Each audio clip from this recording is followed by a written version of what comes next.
3, 2, 1, hit it. And that was it. And that was a totally, yeah, there you go. Daniel, what do you got, man? What do you... Bunnahabhain 2005. Wow. So Islay Scotch whiskey. That's very cool. I'm drinking a not quite pale ale, the Magic Hat number 9, and it's been in my fridge for almost a year and a half. That's good stuff. Tastes like a Heineken now, then. No, it's absolutely. I gotta run. Yeah, truth. Well, on my screen, it's an N-tert because it's backwards. Chris, the Stein. What is the Stein of Plenty? This is my home brew that we made 4 weeks ago with Jerry Francis and Tom Beach. It's a red ale. Yeah. And it's delicious. How's Tom doing? Tom is doing his time in teaching from home at Ignatius. At Ignatius, right? Yeah. Yeah. Wow.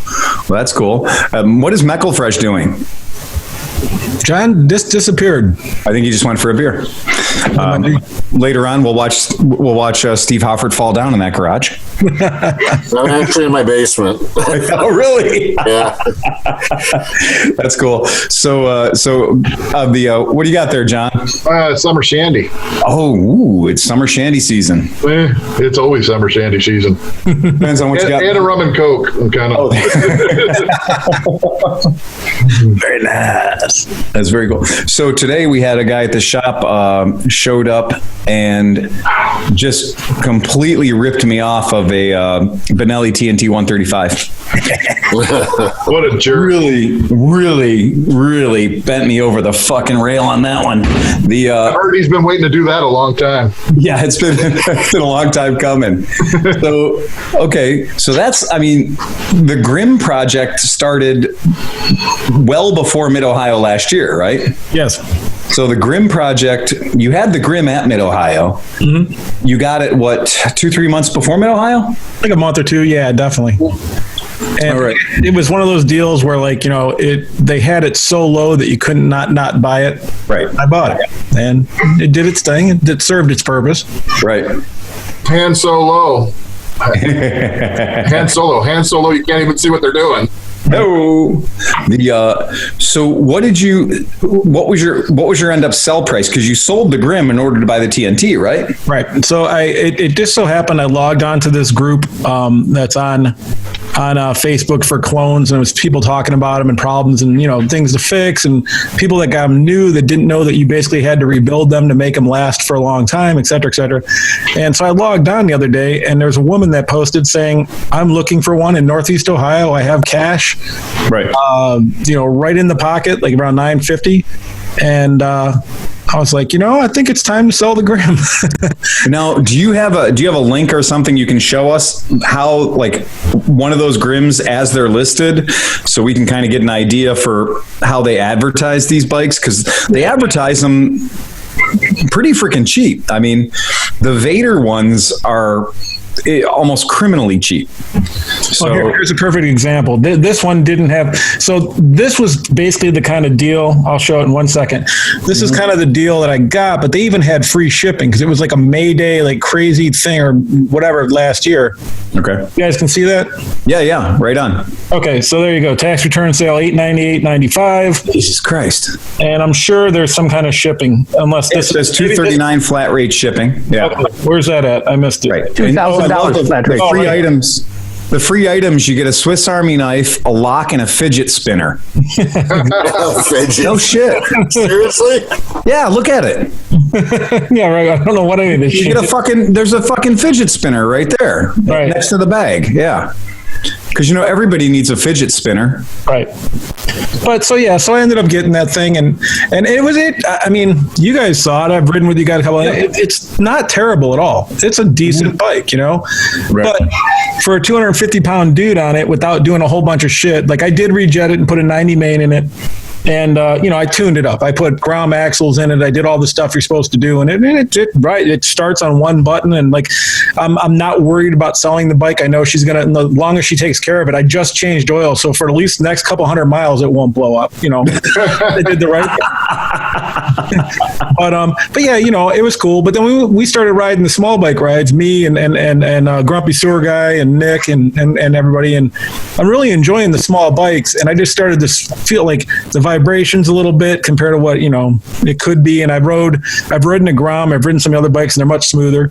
And then I've always liked the Benelli and all the reviews have been good. And I was kind of thinking about it, but then that lady said, I'll buy your bike. Right. I sold a couple other things that just happened all at the same time. And then you unfortunately posted the green picture of the green, right. The new green one. And that was it, man. It broke my mind. And I'm like, okay, I got to have that bike now. Yeah. It's dope.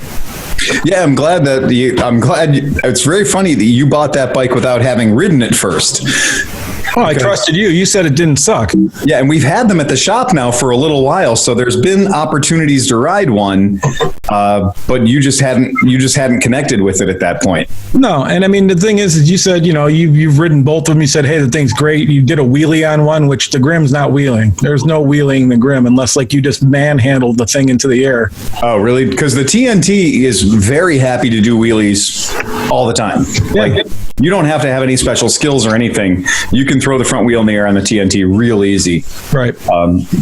With no special skills. And the thing is the Grim was cool, and there's no problem with it. I'm not like it's like the lady who's buying it, she's gonna have a great time on. Her son has one. She's 50 some years old. She wants to ride with her son.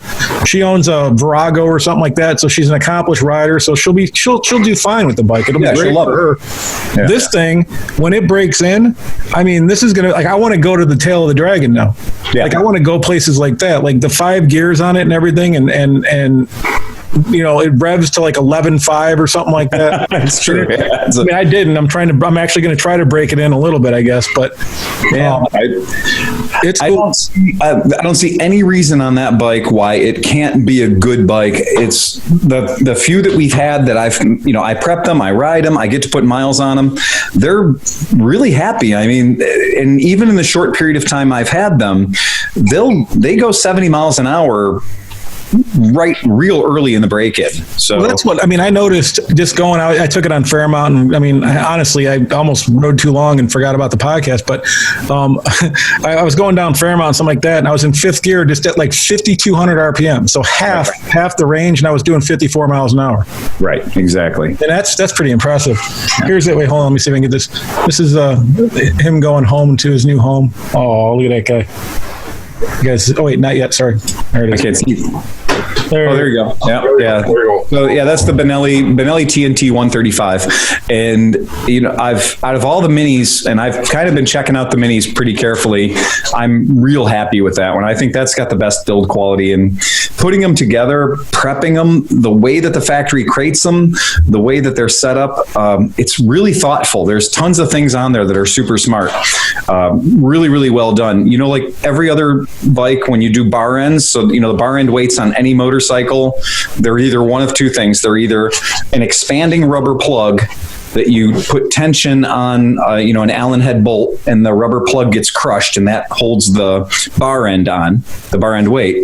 Or there's a little plug welded into the handlebar, and the little plug welded into the handlebar has got like an M4 hole in it, and you just stick the bolt in and tighten that down. Check out the bar end weights on that TNT. They're fucking amazing. What they are is they are a big reducer bolt that is threaded into the end of the bar end, so they do not use a welded in bung in the end of the handlebar. This is a large, so you're using a large wrench to put it in, so you get a lot of torque on it.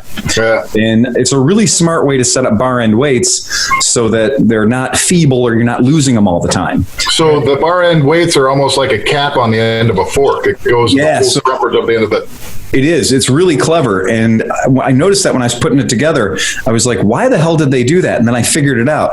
It's so that you can crash the bike and destroy the bar end weight and then throw the bar end weight away and replace it with another cheapo bar end weight all day long without destroying the end of the handlebar. Well, that's what I was wondering, how that would react in a crash. You're saying that would be good. Yeah. And I think it's a really smart interface to have that there so that if you do crash the bike and you do dump the bike, you're not having to replace, with other bar end weights where it's threaded directly into a plug on the inside of the handlebar.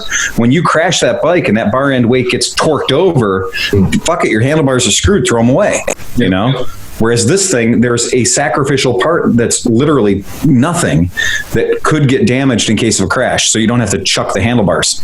But you nailed it. And I did look at it pretty intensely. I don't know, this is probably 6-8 weeks ago when you first got them. I was giving it an eyeball. But now getting it home and feeling it, there's so many things on that bike that a Grom's not touching. The way the handlebars, they have fat bars on it. They have the way it grips on the top. All the hardware seems to be legit 8 grade. There's no cheap bolts on it. The forks have to be about 5 to 7 millimeters thicker than the Grim, which means that they're 5 to 7 millimeters thicker than the Groms. Than the Grom, yeah. I do look like a gorilla raping a football driving the thing because it is small and I'm a big dude sort of. But even that, so the Grim, the front suspension was way too soft for me. There's nothing you can do. It's not adjustable. Yeah. This thing has an adjustable rear shock. Right. And the front forks, even with my weight of 240 something, 243. I couldn't bottom the front forks out. No, they're fine. Yeah. It's in the engine. Give it to me. I'll test it. But the clutch feels like a real motorcycle compared to the other stuff. The brakes, the shifter, everything is really legit. There's nothing on it that's not 100% hey, I have a motorcycle. It's. And honestly, riding it around, man, I'm sure I'll convince myself otherwise, but I'm really wondering why I have bigger bikes. It's so fun, man. I'm not talking about the BV. The BV ain't going anywhere, but I'm talking about the big bikes. When we go on these small bike rides, we have just as much fun and you're not murdering yourself. I think it's funner to go fast on a slow bike than it is fast or whatever on a fast bike. Slow on a fast bike. Yeah. Funner is the word. Funner. I agree with funner. Yeah. I'm going to achieve maximum velocity. You mission accomplished. Yeah. You just don't have to go 100 plus. You're going, And plus, switchblade key. I can't get over the switchblade key, man. You can shiv somebody if you don't like them. Yeah. Right. They give you 2. The other one you could probably replace the blade. Oh, if you don't like anybody. Yeah. I like you. Is one side of the key liar? Is one side a key and the other side has a knife edge on it? That'd be great. Yeah, exactly. But I did already order one thing, and this is the only thing I'm doing is this.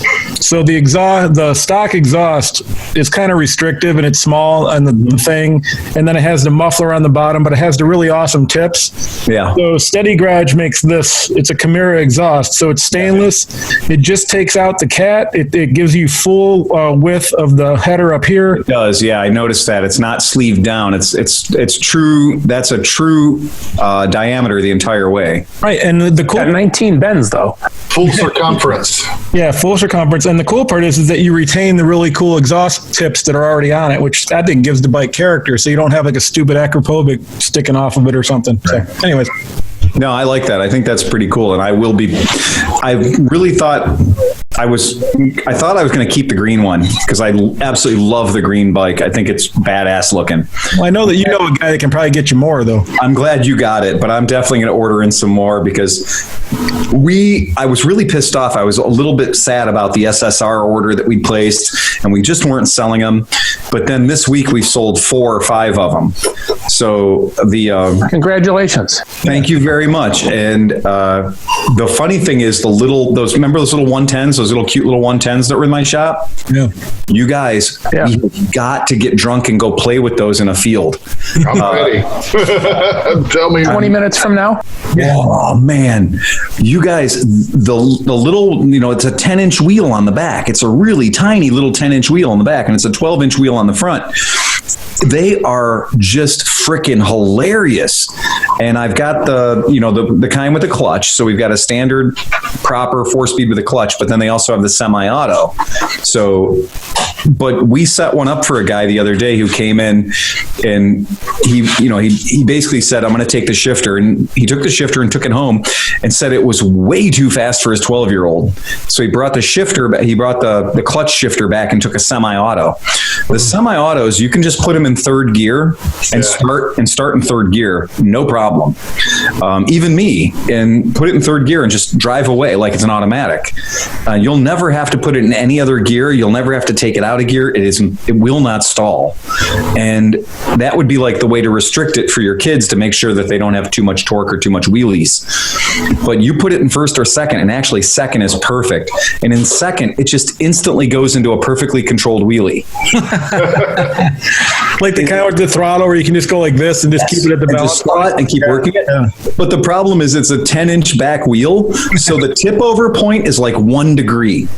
So because the back wheel's so tiny, you go from I got this to I don't got this in like 1 degree. So that's when it's really good, the fact that the thing is so tiny that you could just step away from it. Yeah. So just put on your work boots. Yeah. I was gonna say, you're gonna have to stock a shit ton of rear fenders for that thing. I think that you just break the first one and never replace it, ever. Yeah. Or start with a 12 o'clock bar on it or something like that. I was already thinking about that. That could be the accessory. Well, you just take some of the crates that they come in, use the angle iron to make 12 o'clock bars. That's actually a really brilliant idea. Just to take all the crates and just pre-cut them, and literally make a 12 o'clock bar for every single one you sell.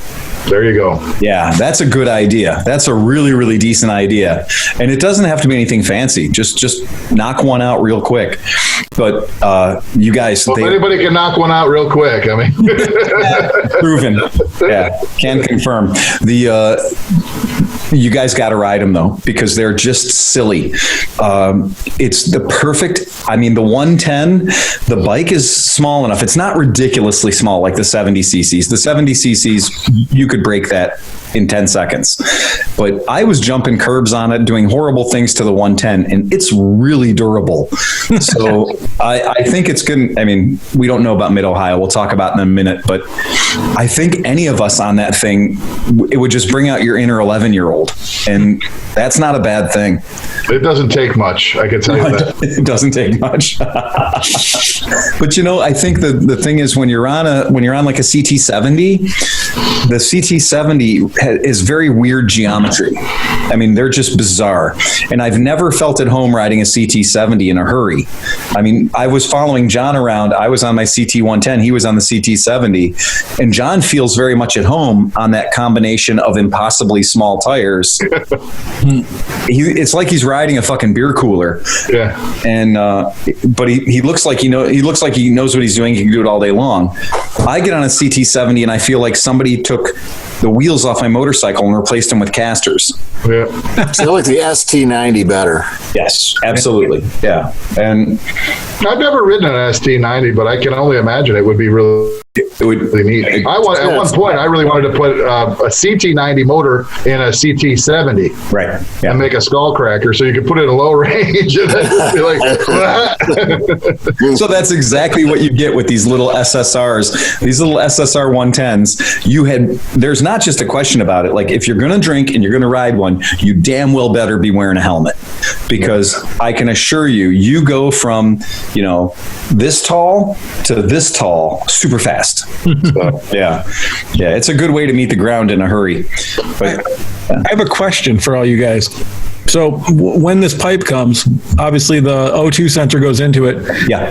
To unplug the O2 sensor, you have to take off all the plastic, get to the tank and everything. Yeah. Is there any reason that if you're careful, you can't just fucking untwist the O2 sensor? Like, obviously you're going to twist the wires a little bit, but if you're just careful about it, is it going to fuck anything up? I just did that with my BMW. And so I've done it on cars. But what I did was it depends. They have them zip tied in, So what I did was I could see the zip ties, but I couldn't get to the connector. So I snipped the zip ties so that the length, when you put the twist on the wire, you weren't twisting just a short area of it. You were twisting the entire wire. Yeah. And it was like maybe 5 twists, and it wasn't a big string. Lambda sensors. So universally, Lambda sensors are 5 turns. And so what you'll do is you'll take the OEM Lambda sensor, you'll just back it off, undo the zip tie so you've got as much slack as possible, because the longer the wire is, the more turns you can put into it without putting any stress on it. Yeah, right. And then when you put the thing back together again, you preload the wire by turning it anti-clockwise. Right, so it's not 6 or 7 turns, so in case you don't catch the thread on the first time out. Right. Okay.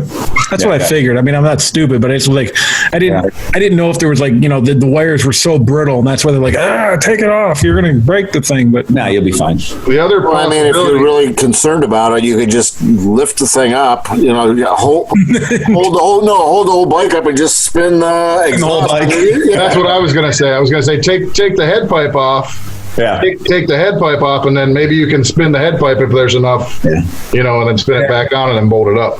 Good point. All right. Yeah, I think you'll be okay though. Yeah. I'm very interested to see. So when you install this Chimera head pipe, obviously you're losing the inline catastrophic converter, right? And you're also losing this giant accumulator box, this giant resonator, right? So you're just going to go to essentially a straight pipe. Now, I'm very interested to see. So when you do all this and you disconnect the battery, right, and you take the positive terminal of the battery and touch it to the frame of the bike, thereby pulling any charge that might still be hiding in the ECU, right? Capacitive discharge. Right. So you dump everything that's in the ECU simply by just momentarily putting the positive to any ground. And you got there, Hoff. Truth. IPA. You put the thing back together and you turn the key on and you hit that start button. Don't hit anything else. No gas, no nothing. Right. Just the start button. And it might not catch on the first time, but by the second or third time you hit it, that bike's going to start. And I think over the course, I would be very surprised to find out that it had anything other than a smart little ECU in it. Right. And I bet you it's going to learn that pipe pretty quick. And I think that it will alter itself to match that pipe. Well, that's the thing. They didn't tell me whether or not it would do that, but I asked them, I'm like, when you get this, because I have no intention of doing this, but you look at all the stuff that's available, right? Yes. Yeah. So right. they have a 155 big bore kit for it. Exactly. And that's $400. And I was like, okay, that's not horrible. But then if you read the fine print, it's like to use this, you also need to get the Brazer ECU amendment and also a bigger injector. So now you're at $930 to make this thing a 550cc bike, and that's not worth it to me at all. I don't have the money. I priced it out for the review that we did online on YouTube. I priced out kitting out a Rascal, kitting out a Grom, and kitting out a TNT. And the TNT was the most expensive to kit out. But by the time you had it kitted out to that displacement, it was clearly ahead on the horsepower, but because of its price advantage against the Grom, you could afford to do that. So if it's Grom or TNT 135, you'll end up with a much faster bike for the same exact money by going with TNT 135 all day. And look at your MSRP is lower, right? Yeah, $26.99. So. Well, check this out. And this is like, so hold on, let me get the screen up. If you were an extra gear, that's a huge one. The extra gear is amazing. But man. Apparently, if you get the cam, the big bore here, you get the injector, and then this thing, the A-Racer Super, not that one, this one up here for $400. Right. For this, that, and that. Right. You have a 105 mile an hour tiny mini bike.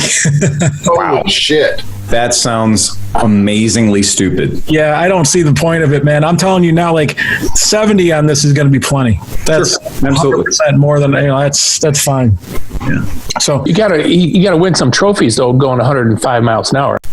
And it weighs what, 230 pounds? Yeah, it's nothing. So when you think about the kind of weight, I mean that means that the bike and me are the same. Right. Yeah, and so that's really an interesting thing when you're riding a bike that's that lightweight. Mostly, I totally understand the guys that just want to use the thing to do tricks on, because it really is the perfect platform for just having fun and being a dickhead and just doing looking shit. And I read a thing recently. So this motor, since it's not the typical lay down Honda like 110 style motor, it's actually a vertical thing with twin spark, right? It has two spark plugs on it and everything. EFI, 4-valve head. Right. But apparently the oil pickup is in the back of the motor. That's right. You can wheelie these things all the dudes that are wheeling are like, this dude won't blow all the Groms unless you do a modification where you add something to pull the oil from the back of it. They're blowing up after a few hundred hours or whatever doing wheelies. This a few hundred hours of wheelies. Well, some of these guys buy this and go to parking lots, and that's all they do, man. Right. Yeah. But I think when you put that pipe on, you're going to lose some mid-range. I think you're right. I think you'll have a better top end, but you're going to lose your some percentage of your mid-range. But here's the interesting thing, Steve. When you ride this bike, you don't ever ride this bike below 6,000 RPM. Yeah. So then that's not going to matter. Yeah. Right. There's no point when you ride this bike that you're under 6,000 RPM, because when I was riding it, I was trying to determine the perfect launch, like to get the bike going smoothly from a red light every single time without, overcooking it and going into a wheelie that you have to recover from, to just give the best application of power is about 6,200 RPM. And, it's pretty much just wick it to 6,200 and drop the clutch out, and you'll get a good launch every single time. And then once the bike starts rolling, you just keep feeding it power. And then, of course, you never shift it at below like 9,000 RPM. Yeah, so it's not going to matter anyway, right? It really doesn't. I don't think losing the mid-range is going to be a problem. Yeah. Or losing the bottom end is going to be a problem. I think it's going to sound dope as shit, though, coming out of those two tiny pipes, though. I don't think it's going to be quiet anymore. It is pretty quiet. It's pretty quiet. It's got a cute little tone to it, but mostly that exhaust right now, the way it is from the factory, it's good for looking at. It ain't good for riding. It ain't good for, auditory, but it's nice. It probably should, but it's not going to make it ridiculously loud just losing the cat, No, because you still have all that pipe and you still have the tips and all that. Long, Yeah. It's going to be. The other thing is you could probably sell that cat for like $100 at the scrapyard. Oh, really? I heard you get big money for that palladium. Or you hang it under your Toyota and make sure the cat burglar steals the wrong cat. Oh, there you go. Use it as a decoy. Decoy cat. Did you guys see that there's a company selling cat protectors now? Because that's a viable thing, I've seen where people welded rebar around their cat. Yeah. They'll go up underneath there and weld rebar so you can't get it out. We've lost 3 at the shop, so and it's crazy how fast. I have a friend named Randy who lives in Ohio City, and he had a Honda Element, and he had a Ring doorbell, and this is the only reason he knows that what happened. At 6:30 in the morning last Sunday, his Ring doorbell activated. This car pulled up. You see this dude go underneath the car. You hear, he's out within like 30 seconds. Gone at 30 seconds. Yeah, and he went out and they started their car, and it sounded like a raped ape start, and they're like, "What the hell happened?" And of course, the first cat they stole was their own. I don't get how they can't catch these guys, because if you go into a scrapyard, they take your license. They take, you have a guy coming in every 2 days bringing in a catalytic converter. What's he using? He's coming every 2 days bringing in 15 catalytic converters. Right. And so where's he getting them from? Well, and that's my argument. My argument is these scrapyards that are taking these cats and giving these guys $25 per cat, fuck these scrapyards, because these scrapyards are the ones who are propagating the problem. If the scrapyards quit taking in the palladium or quit taking in the $25 cats, look, clearly the scrapyards are selling them for a hell of a lot more than the $25 they're paying out. Right? So clearly there's money in it for the scrapyards. But the point being, ain't nobody ever brought in a fucking catalytic converter that was sawzalled at each end that was anything other than ill-gotten booty, right? No, the only people that should be able to bring them in is somebody who's got a legitimate salvage yard or something that is getting them. Yeah, you should have to bring in your business license. Right. Well, what about having them serialized? What if there was a serial number on it and you can't sell it unless it has a good serial number on it? Yeah, it's true. You know, because if somebody comes in with 15 catalytic converters, how are you going to tell what car it came off? Even if it's been reported stolen or whatever, like it's a cat. What car did this come off of? Right. It's a high dollar item when it goes on. I mean, we know what they cost when they're brand new. If you ever had to replace an OEM Honda Element, and there's multiples, plus the O2 sensors for those cars are extraordinarily expensive as well, because you can't just run an off-the-shelf O2 sensor. You have to run a Honda O2 sensor, or the check engine light will not go out. So I wonder if they're actually purposely grabbing the O2 sensor to sell that too. You know? There's no doubt in my mind. So the Prius cost $2,500. Jesus Christ! Because it was a nitrogen absorbing catalytic converter with like a valve in it. It had like a power valve in it, and when it started up, it absorbs all this nitrogen. Yeah. And then once it gets to a certain temperature, it recirculates that captured nitrogen back through nitrite or whatever it is back through the converter to break it down. So I cracked one. Yeah. And when it would start up, it would sound like it had no exhaust on it. But as soon as that flap door would close, the noise went away. Okay, all right. How many of those Priuses do you have? I have 0 right now. Oh, really? I was going to say, if I knew you had like 5 or 6, I might hit you some night. Well, the one's cracked, so you could take that one all you want. Because then I wouldn't have to take it out. Question: did anybody check the links that I sent out? Yeah, sure. So there are a rash of motorcyclists being struck and killed by Tesla operators. I did actually read that one. And the interesting thing is, it seems as though the common factor is that the operators of the Teslas at fault are asleep. So narcoleptics operating Teslas are killing motorcycle operators. Yeah, go figure, huh? Right? Yeah, not good for me. Fucking hell, man. The first story that I read was of the gentleman. They were at the scene of another crash, and we all, if anybody's been in a motorcycle crash, you'll know what happens. Bikes crash. We all fucking gather like a bunch of idiots. We park our bikes in the worst way possible, and we stand around, and we're all looking down going, oh, what the fuck, you know? And there's like one dude who's taking care of everything, and then everyone else is basically being a fucking problem. But, you know, bigger group, go figure. Crack a beer. Right, exactly. And I guess that's what happened. And the Tesla was following another vehicle operating in a normal operation, and the lead vehicle veered off to the side, and the Tesla didn't, because the Tesla's brain didn't need to change lanes because it was in a safe lane. So the lead vehicle changed lanes. The Tesla didn't change lanes. The Tesla did not acknowledge the human standing by the motorcycle on the road as being a vehicle-shaped object it needed to avoid, and it ran over the dude and did not run, hit him. He ran over him, fully involved man under car situation at a good clip. I just hit a groundhog. Right. Yeah. And then I just wonder what the computer. I wish I could have heard the computer's voice when it was like, "Oh fuck, shit, oh goddamn." Well, I just fucked up. The guy ran too, right? He left the Tesla. So that was the second one. So the second one that I posted was the guy whose Tesla in California. The another guy fell asleep at the wheel and hit a motorcyclist. And if you look at the photographs from that, it was pretty fucking bad. We'll post links in the show notes thing, but it's the pictures are fucking terrible. And you see how folded up the car is, and the bike is a mess. And that, after the collision, the Tesla stopped because the Tesla had acknowledged it had been in a crash, and the occupant woke up and fucked off.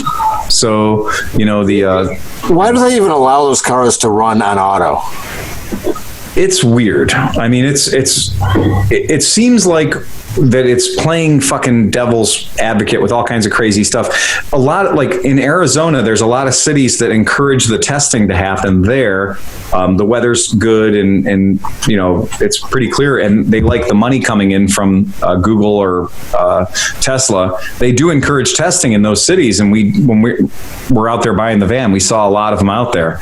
But it does feel like maybe this isn't the safest.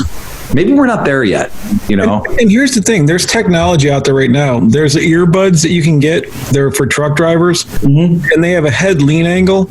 Yeah. And they also have other ones where they have eye sensors where if you close your eyes, it'll beep and let you know you're sleep.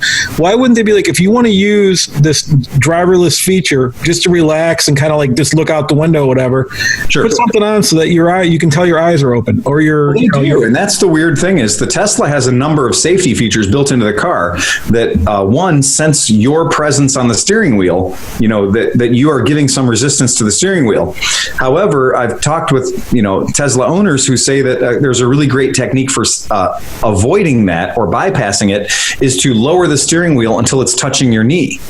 And then if you lower the steering wheel to where it's touching your knee, then the steering wheel picks up on the resistance of your knee being there and just assumes that you're doing your job of driving, even though you're catnapping and you've told the Tesla where you want to go and you'll wake up when you get there. See, that's if you don't want to drive your car, you shouldn't be able to get sued to pauperdom. Yeah. To the living death. Well, I mean, there is this whole thing is if you fell asleep and you killed somebody with your car and it was not a Tesla, we're going to kill you back. Well, yeah, I just believe that you have the same exact culpability, whether you're doing it behind the wheel of a $12,000 car, a $600 car, or a $60,000 Tesla, you know? It's the same. You're just as guilty. You have killed somebody with your car. Right. You know, and the thing they can do too with these things, the whole point of having that like express and like, you know, like keeping traffic from backing up, if they had it on the hub lanes, yes, or like the things like that, where like you have like they're already high speed lanes where people aren't getting off all the time and doing stuff.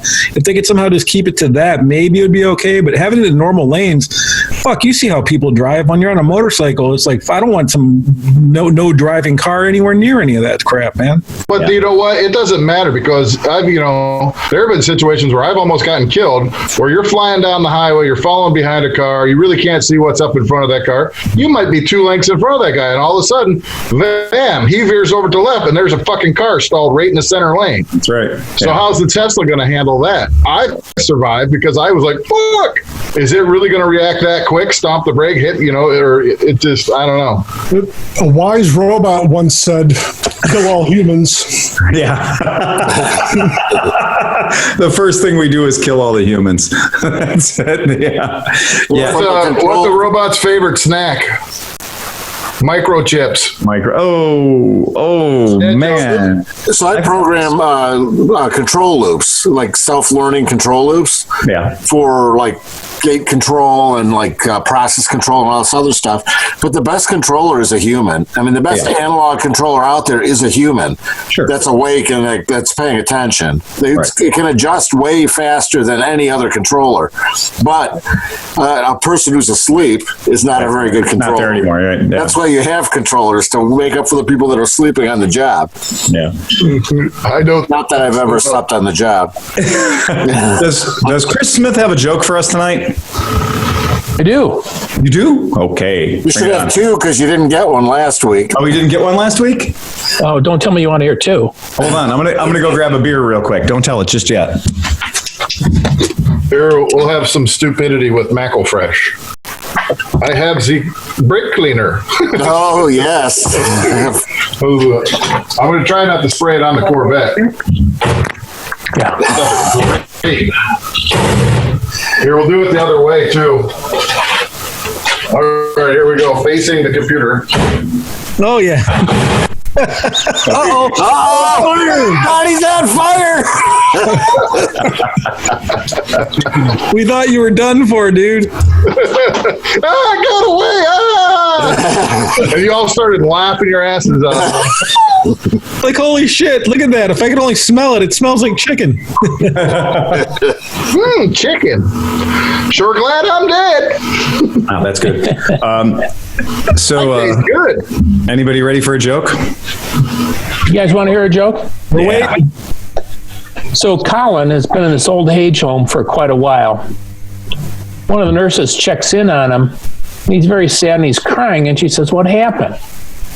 He says, "My penis died." She ignored this and went on her way that day. Typical bitch. Next day, he's walking up and down the aisles, and his penis is hanging out, and the nurse grabs him and pulls him back in his room and says, "You can't do that." She says, "Yesterday you told me your penis is dead." He says, "Yeah, I know. Today's the viewing."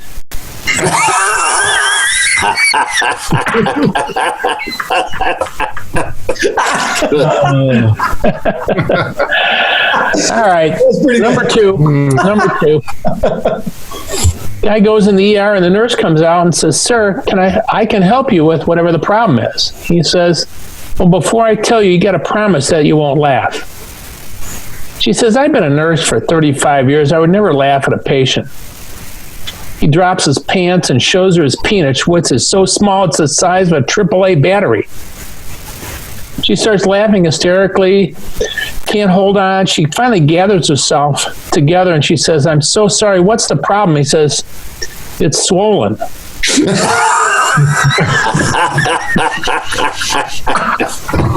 Oh. Okay, well done. Oh, those were great. Sorry to say the penis word. Hey, you guys want to hear a COVID-19 joke? Sure. You probably won't get it. Oh, yeah, I believe Dun, dun, dun, dun, dun. the not to belabor the COVID point, but Sturgis is still apparently they're not calling it. And the Black Hills newspaper out there has said that they're not going to admit anything. I mean, they're not going to acknowledge anything or give a date or whatever until as late as June 15th. And now that's for an event that's in August. Now, if you were a vendor or if you were the guys who do the wall of death, or you were anybody that had to do logistics and get an 18-wheeler full of stuff out there, June 15th is not enough time till August 10th to bid all that stuff together. Imagine if you were a guy that normally goes out there and sells 300 or 400 helmets. You got to order those in if you don't have them already. This is really, it's getting to be go time for Mid-Ohio too. Mid-Ohio is July 10th, right? Yes. That's to have not specifically said it's off or it's on or whatever, to have not called it at this point is a little wild. For us to go there, yeah, it's a bit of a giggle. It's an inconvenience, minor scale inconvenience, whether or not we rent the RV or whatever. It's all pretty easy. We can react pretty quickly. No harm for us. But for the guys who bring a big display, or for the guys that bring a lot of stuff to sell, or for the guys who this is their big fucking show of the year, Wazion is already canceled. That's done. That's happened. That's off the radar. So I think at this point, for people that are holding on, let's not even talk about is there going to be another surge, or is there going to be another growth? Is it going to go away and come back again, or whatever? Second wave. Even just being what it is right now. I think that an event that's going to be on July 10th at this point, that's really, really teetering on irresponsible. I can't imagine it would be at all possible to do that, to do Mid-Ohio. A special guest. Oh, yeah, we got a special guest? Yes. Oh, get out of here. Oh, no way. No way. No way. I cannot. This is not happening. I think James hijacked her computer. I think this special person just wants to watch. I think she might just want to watch, yeah. Exactly. And we can let her, she can do that if she wants. Right. Hey, so Phil, It'll be just like it is normally at the podcast. She'll get done working out and she'll come and she'll sit behind and watch us do the podcast. That's fine. That's I think we have to demand that. Oh What's up? Hey, what's up, Renee? What's up? What's up? So if anybody wonders who actually runs Cleveland Moto, that's right. Yeah, that's it.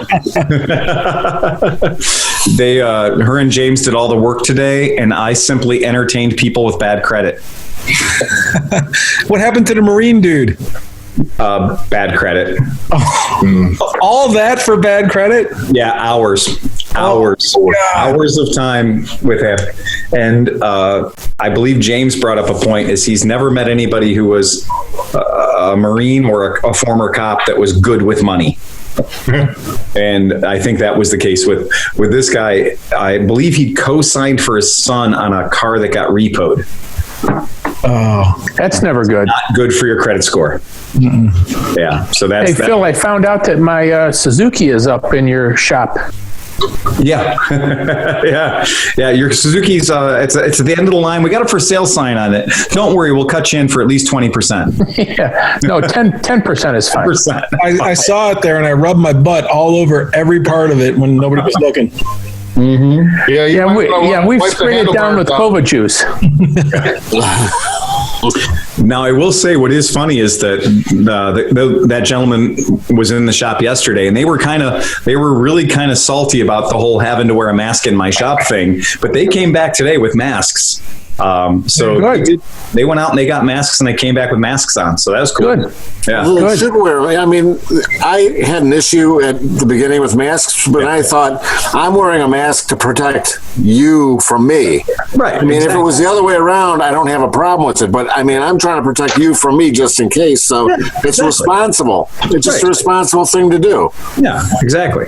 Well, I mean, especially with wearing cotton masks, if you're in contact with a germ that's just sitting there, you're getting it. It's exactly what you're saying, Steve. It's to keep those things from going and flying across the room. Right. Yeah. Well, the other thing, Cinch, is if you're in contact with a German, that cotton mask is not going to save you. No, it isn't. No. Here's a little something, because I was doing some research today, and I know you guys hate it when I put the phone up and everything. It's okay. I can read it. Go ahead. But basically, so if you go onto Google and you go to shopping and you type in mask or N95 mask, right, Google will not give you results. They will give you this. Right. They'll tell you not to buy them. Yeah. This says product availability may be limited. We're removing results with excessive price increases. For the latest guidance, go to the World Health Organization. Yes, exactly. So they will not let you even look for a mask online. And it if you need any better indicator that we're not ready to start moving forward and opening stuff, it's where you can't buy a mask anywhere. You can't buy hand sanitizer. You can't buy any of the proper stuff that you should have to maintain a sanitary and safe workplace. Well, let me interrupt for 1 second, because I just ordered 2 cases of N95s and I got them in. Yeah. I ordered a bunch of those, those cartridges for my 3Ms. Yeah. I just got them in. They all came in today. And you have to go to like Amazon, and you go to Amazon and you get designated as a government agency or whatever. You did that through work. You did it through work. Yeah. But what I'm saying that the city of Cleveland should probably be able to do that as well. Yeah. Oh, no. Oh, we got another guest. But they should do that in order to protect their employees, and they can do that because, like I said, today we're designated as a... Oh, look at them. Oh. Yeah. Oh, Say something. Renee brought a pigeon in off the roof. Oh, no. Say hi. Meet Alex. Oh, jeez. Is he feeling better? Yeah. Are you a good boy? Yeah, I'm I thought he was smaller. Fight the girl. What? Fight the girl. He said he thought he was smaller, but that's a big bird. It is. Fight the girl. Hey, can I make a comment on the N95 mask for a moment? Please do. So for the last 3 weeks, I've been involved with the Cleveland Clinic testing people over at a number of hospitals for the proper fitment of N95 masks. And about a third of the people fail. Right.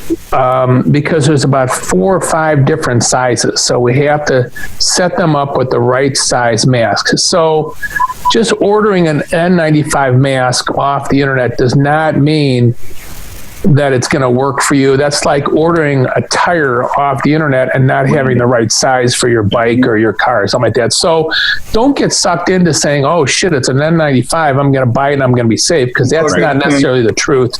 That's the end of my comment. Well, let me ask you. What I was showing in that picture was my city issued mask, which is a napkin made out of 65% polyester. That's literally a restaurant napkin. That was what I was issued as proper PPE. Well, that's going to work for you, John. You got a little something on the corner of your mouth there. It's a good thing they issued you that napkin. But they bought 15,000 of those. 15,000 napkins. Sorry to hear that. They got a great deal from the party centers. I have a respirator which works really well with the organic filters and the HEPA. Yeah. But for home, I bought these really nice ones on the internet. It's knit, but it's got fleece on the inside, and you just pull it down. It just goes around your neck, and you can just pull it up over your face, and it seems to work okay. I mean, the one you wear looks like it's fairly comfortable, Phil. Yeah, I mean, I'm looking for an N95 with a valve, because I want to exhaust my moist air, because mine's sweating a lot. So I want to take in fresh air and then exhaust out, so it doesn't. And the valves are magic, because the valves make sure everyone else gets your spit. I don't. When I'm at work, I could give a fuck. I hope they do, because they don't give a fuck about me. So me and get you one, John. Right? Like masks don't even help us because we got beards, right? Like there's not like that's true. Like, so keep our shit from other people, but we're fucked. Well, Cinch, there's a special mask for guys that have beards, but right now when we test people in these hospitals, they have to shave their beards. Right. Yeah, I'm sure. And believe me, like if my job required me to be around people all the time, I'd have the respect to do that, but I don't see anybody. So I went to a COVID Thank God for that. undercut. So I've now. That's what I've been trying to do. I try to cut it up this way enough so I can get the mask right around underneath it. Yeah, that's what I've done. I've shaved all the way underneath here, so it's just hanging down. They offered they sent out an email and offered to get us offered to see if we wanted a face shield. I'm like, what the fuck is that going to be? A fucking roll of plastic wrap or something and a couple straws? So basically, Phil, with your new haircut, you kind of have like a male Brazilian. So if you flip yourself, that's kind of sexy. It's my cohawk. But yeah. What is a male Brazilian? Male Brazilian. Yeah. Look at that, baby. Look at that. Now the good news is Go ahead, Cinch, put it up on the screen. No, don't Google it. Oh yeah. The bald spots go back. The bald spots go back so far it lends itself to a mohawk. Yeah. So that's amazing. See, I went bald and it just went. Everything is gone. See, you're lucky. At least you have a mohawk. I have nothing. Exactly. It's just bald all the way back. Yeah. Well, I got the hair club for men. Like, I have hair on one side, but then this side is no hair. It's like, hair. John, you look like Renee's back. Yeah. Wow. John, where are you? You look like you're in a shed. It's dark. I'm in the garage. I'm in my garage. This is the Ton Up Club. You haven't been here in like 6 years. We're having a meeting tomorrow. We've had meetings every Saturday night, but you're never here. The Torn Up Club. Yeah. The Ton Unders. Yeah, there you go. So it seemed, so Phil, owning a shop during this whole thing, you have the whole thing locked down. People have to call to get in. Yeah, exactly. You guys are being safe about it. You know, you're not being dumb. But it seems like you're getting a lot of business. Like people are coming out. And our sales. So sales are bad. I mean, we're not going to lie. Sales are about a third of where they normally would be, but we're thrilled that we can work. The service department, I've got 2 guys in the service department that are just absolutely inundated. They're just flooded with work. We're a lot pickier now. We're being very, very picky about what comes in because we know we've got two guys and they're just absolutely slammed. But this is going to be the biggest thing. That people are so starved for the retail experience. As Americans, we are all very, very accustomed to having retail therapy. For many, many years, 18, 20 years, Renee will tell you that we are essentially counselors and entertainers, and we are there as a captive audience to listen to, old white guys that come in that have nothing better to do. And now we have the ability, at least with the sign on the door that says, call us and we will interview you and allow you to come in. If people want to browse, they can go on the website. All of our bikes are on the website. It's fine. But if they want to purchase or, they need to pick up parts or drop a bike off for service, we're set up to do that. They can drop the keys in the mailbox, and we've got a good system. Today, a guy came to pick up his Zero motorcycle, and he didn't come in the shop at all. I took care of all of his paperwork outside in the bright sunshine with a mask and gloves on, and we did all the signing of paperwork that we needed, and he never came in the building. And nice. It can be done. It's absolutely possible to do it. In states like Pennsylvania and Michigan, where their governor did not allow their motorcycle shop to be an essential business, they have had to do online sales and then deliver the bike, basically doing what we did today, which is I'll meet you in the parking lot and you'll sign the paperwork in the parking lot. You can keep the pen, and here's your bike, here's your keys, off you fuck. And that's what we're doing. And part of it is amazing because now the door, which used to be every time the doorbell would ring, I'd get stress because it's going to be like, oh man, here's another person who's going to come in and they're not going to have their shit together, or they're just a transient person off the street, and it's not going to be a great experience. Well, now because everyone who's coming in has an appointment, it's a much better experience because these are people that are essentially really, really want to be there. Are you going to carry this forward? Well, I would love to. Yeah. Keep it going. But it does give us the ability to really, really find laser focus.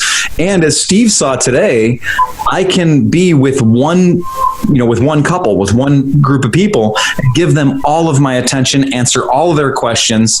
And it does shorten the experience when you can spend your time with one person. I mean, I bought a new bike. I mean, I know you guys pretty well, right, but I bought a new bike today in 15 minutes. Exactly. Right. That was it. It shortens the whole process. Yeah. So would it help to have more parrots in the showroom? More parrots. You took a minute, Renee. You only have one. I'd say it probably wouldn't hurt. Okay, well, I wonder if Daniel remembers this. Chris might remember this. So our old shop, the Wilderness shop, so our old motorcycle shop, the one that was around the corner in Lakewood, prior to it being us, the previous tenant was a mattress shop that was in there that was always going out of business kind of thing. But the previous tenant was actually called the Wilderness shop. That was a warehouse wilderness shop. Yeah, exactly. And in the middle, in the middle of the building where the stairs are, they had really big bird cages. And in those really big bird cages, they had exotic birds, and people loved it. And people would go bonkers. They'd go in and see those. Chris, do you remember when those cages were there? Absolutely. Absolutely. I think those were just finches, weren't they? They were small birds, yeah. But they had different birds. And I remember as a kid, because that's where I had to go to get my Cub Scout gear and my Boy Scout gear, because that was one of the things they sold at the Wilderness shop. And so I always remember going in there because they had the birds. And it was weren't they gray? They were like little gray ones with orange beaks. Exactly. One? Yep, finches. Yeah, what Daniel was Renee, what do you think? What kind of birds were those? She never saw it. Yeah, she's muted.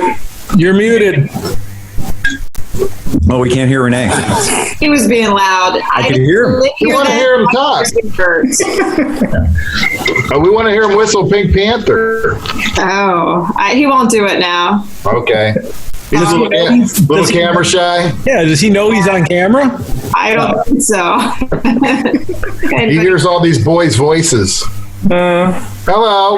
He's shy. Hey, Phil, or Renee, for the few people that actually come in for business, have you noticed that any of them have at least slightly try to just keep talking and just get some more extra time with you guys? Or are there really people that know the drill and they know that they're not supposed to and just get out? Or some What sort of question is that? I think he's asking about Klingons. Have you had any Klingons? Yeah. Any Klingies, yeah. Remember, there was a guy a couple of days ago that tricked us, and he tricked us into thinking he wanted to buy a particular bike.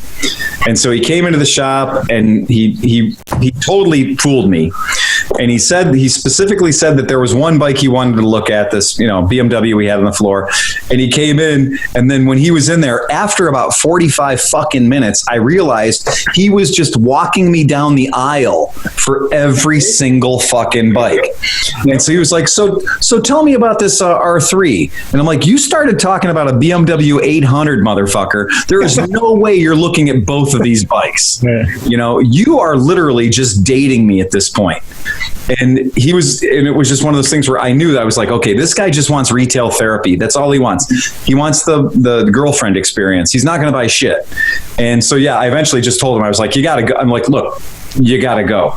Because what people don't realize is at our shop, we can end up spending 6 to 8 hours a day just having a girlfriend experience with a person who will probably never be a customer. The downside is we don't make a sale, and it also keeps us from doing other work we have to do, because our shop's not big enough to have actual staff members that's their whole job is just to entertain people. So it's tough. It can be really difficult. And this has been different. And so, like, having the door closed, having it be pick up the phone, call us, and having it also be, I like the barrier of having the mask. Renee, did you see the guy today? He kept following me around, getting closer and closer to me. And I told him a couple of times, I was like, stop. If you keep walking towards me, I will keep retreating. And we did. We went the whole way around the showroom. The guy was fucking pursuing me. No, my wife, Peggy was like, why do you keep backing away from me? I'm like, I'm sorry. I'm just used to it all day at work. I keep everybody, half the people I work with wear masks, half people don't. And like my supervisor always wants to come on. I'm like, I keep walking back. I'm backpedaling all the time. But what I was going to say is perhaps maybe, would it make any sense to have like a Zoomcast event for prospective buyers or people who wanted to see the shop? And you could be like, hey, at X number of time, log on. Here's a Zoomcast thing. I'll take questions from the audience. I'll walk around. I'll talk about bikes. And you get a whole group of people all at once getting the spiel, so you don't have to do it one at a time. I've had a lot of fun with the FaceTime and taking my phone and like walking around a particular bike. Yeah. And like giving the people like the virtual tour of that particular bike. Sure. And if you look on YouTube right now, 2 weeks ago, we posted a 10-minute YouTube walk around that we did of the entire shop. So you could see every bike in the shop, and we give it a brief, like, this is what this is the price, and we move on to the next one. So it's a real quick showroom tour. So if we have to say to anybody like, oh, well, do you have this in stock? Well, dude, yeah, just go to the YouTube and it's right there. So yeah, it's a weird way to do business. There's no doubt about it, but we can't survive this way. No company can stay in business doing 30% of the business they're used to doing. Hey, Phil, let me make a suggestion too. Go ahead. If you tell them 2 of my jokes, they're still in your shop, and they might be a serious buyer. But most of the time, they'll just walk away. Just fuck off. They'll just leave. They won't be there anymore. I was doing one of my plants the other day, and I see this guy in the woods with 2 dogs. Yeah. And so I drive, and this thing is like, this is a gun club, so it's like a mile off, like maybe half a mile off the road. So I'm going through the woods. By the time I got back to the plant, this guy comes up to me. He followed me down the road. Right. Comes right up to me, walks like within like 6 inches of my face and grabs my hand. What? And he's like, I own this property. Why? Like, they keep on saying a guy with a weird Japanese van is coming back here, and it's like, well, yeah, he is, isn't he? And that's what he said. And but he grabbed my hand, and I was like taken aback, right? Because I'm used to being there by myself because the place is closed. Right. So the guy grabs my hand, and he's like 6 inches from my face. Fuck that. And like, so already I'm like, I got the COVID. Yeah. I mean, it's like too late. There's nothing I can do. So the guy's like, it's all bullshit. This is a conspiracy. Yeah. You know, nobody's dying. We had one of those today. On about this thing. I own all this property, and you know, you guys rent from me. I'm like, I'm not you guys. I'm a subcontractor. Get the fuck away from me. And you look down, and both of his dogs were coughing and had pneumonia. It's clearly giving them COVID. Yeah. So it was scary. I mean, it's like anymore you're afraid of everybody. Yeah. Just keep a bottle of juice in your hands. You know, somebody touches you, you juice it up, you rub your hands, you're good. I wipe my face down with one of those stupid Clorox like wipes. You're not supposed to do that. I know, but I mean, what was I supposed to do? The dude was like right in my face, and he was. Hoff, just do the gin and juice. Yeah. No, he probably should have done that. Hoff was wearing the Trump hat last week. He went back and was chugging shots of bleach and all kinds.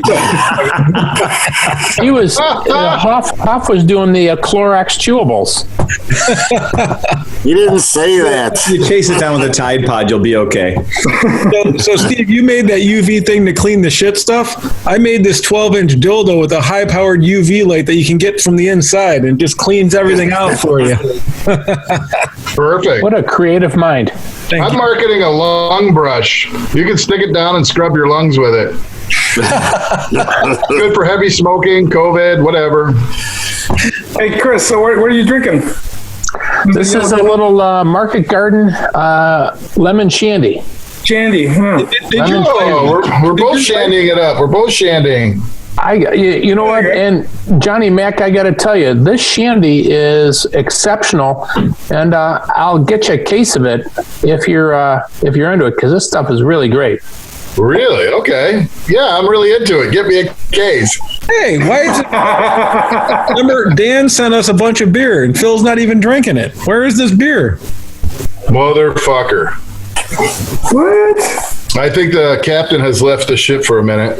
Yeah. And what's the next bourbon that we're going to enjoy at the next communal podcast?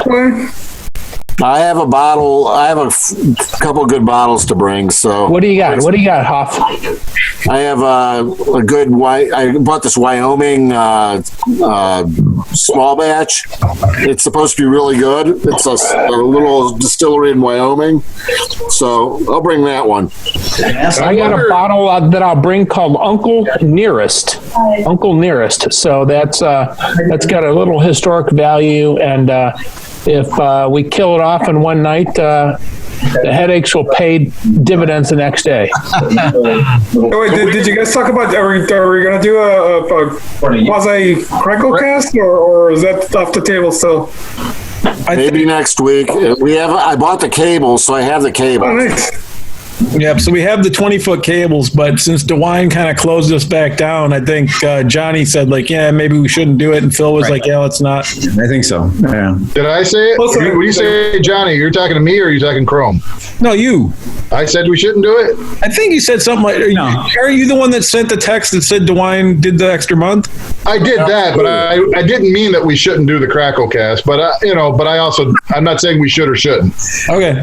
I do think that it's probably, I mean, I'm okay. I'm totally great with whatever we decide to do, but absolutely from a housekeeping standpoint, it's better to do another Zoomcast this weekend, and just push it back a little bit. One, because it is still cold as frig, so we're not really this ain't fucking balmy weather yet, and also at least a week from now I'll have a bigger burn barrel in the backyard for bigger fire. So right, and the thing is, so people listening, what we're talking about doing is, we usually record the podcast. Well, Steve bought us a bunch, and also Dan, 20-foot cables, so we can all be spaced 15, 20 feet away and do it safely and thing. But you're right, like right now it's 47 degrees outside. Would not be that fun. We're each going to be that close to the fire, and the camera's going to have to be in the roof.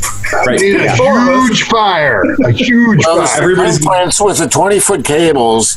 The circumference would be 120 feet. So the circle would be 120 feet. So we could put 6 people, and they would all be 20 feet away from each other. But you can also you can do the hexagon. Just do a hexagon. Just do the hexagon thing. I think a pentagram would be better. I normally have somebody to help me. Oscar normally helps me with that one. All right, now I'm going to bring it. I'm bringing it. You're bringing it? Oh, no.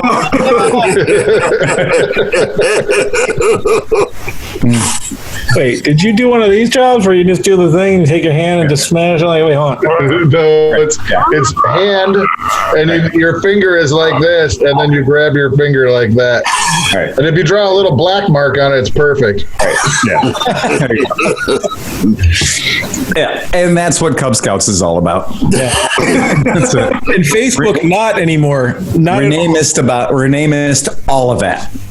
Yeah, they didn't do that in Yinzer Scouts or whatever she grew up with. Yinzer Scouts. Yinzer Scouts. What the hell's that?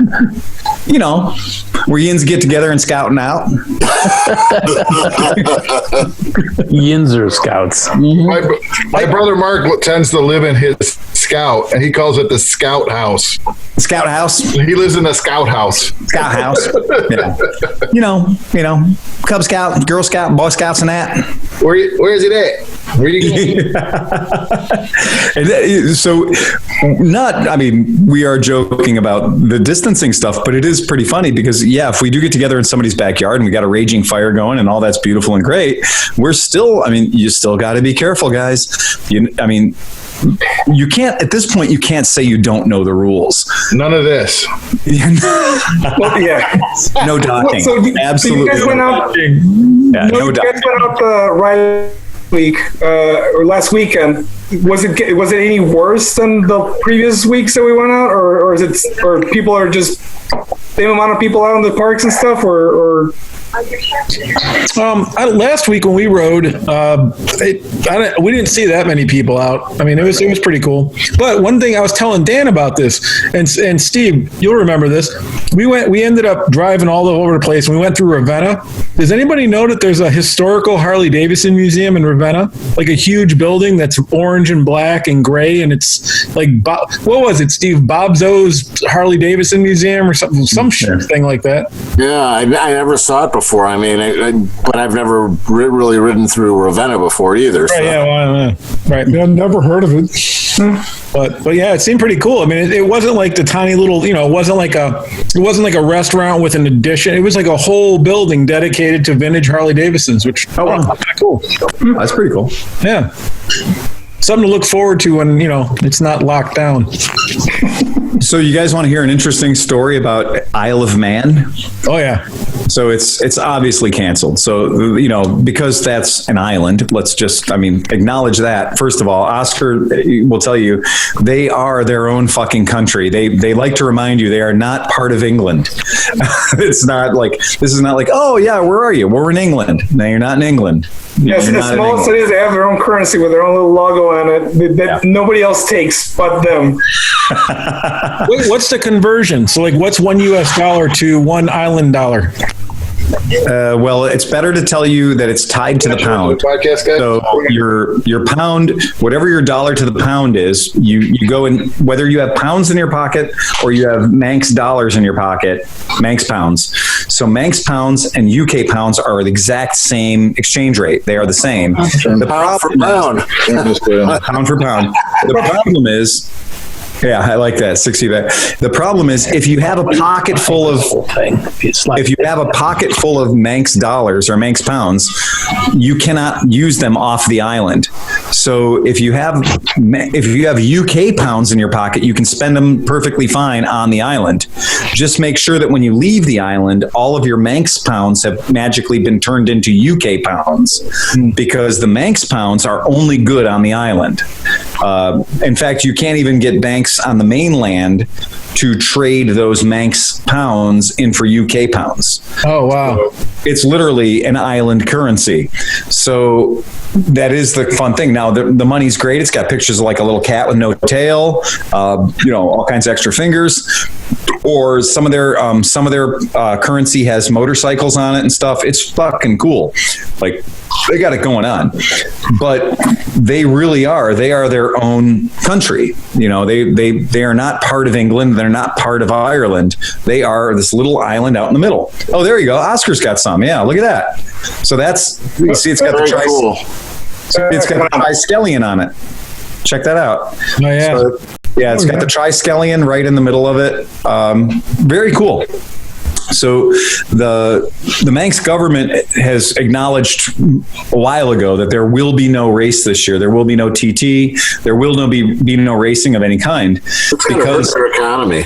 Oh, this is devastating. That was their main. That's their main income for the island. Yeah, but since they are an island and they're pretty restrictive, do they even have COVID right now? That's the thing, is they have an incredibly low incidence of COVID right now. Right. But more importantly, they have been able to say nobody's coming onto the island. Right. So, yeah. So they totally locked that shit down. What do you got there? Potato cannon? Yeah. We're going to fire it in your garage? Are you going to fire a potato cannon in your garage? We'll just dry fire it. Yes, please. That's what I told every date that I've ever been on. Just dry fire and no big deal. And dry fire. Hey, wait, is Mrs. Smith trying to get rid of Chris? I think she is. It out. Yeah, I think he's not dead yet. I think Mrs. Smith is literally killing off her husband. Here, try this mushroom soup. I picked them freshly.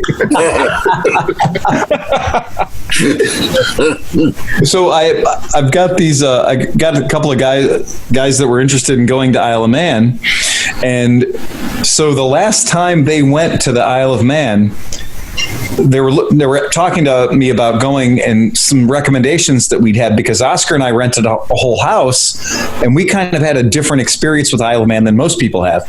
And we were kind of sad because it was the rainiest Isle of Man ever. And we only got to see like 4 days of actual racing because everything got cut short. So the guys I was talking to, though, guess what year they went to the Isle of Man? 2000, during the hoof and mouth disease.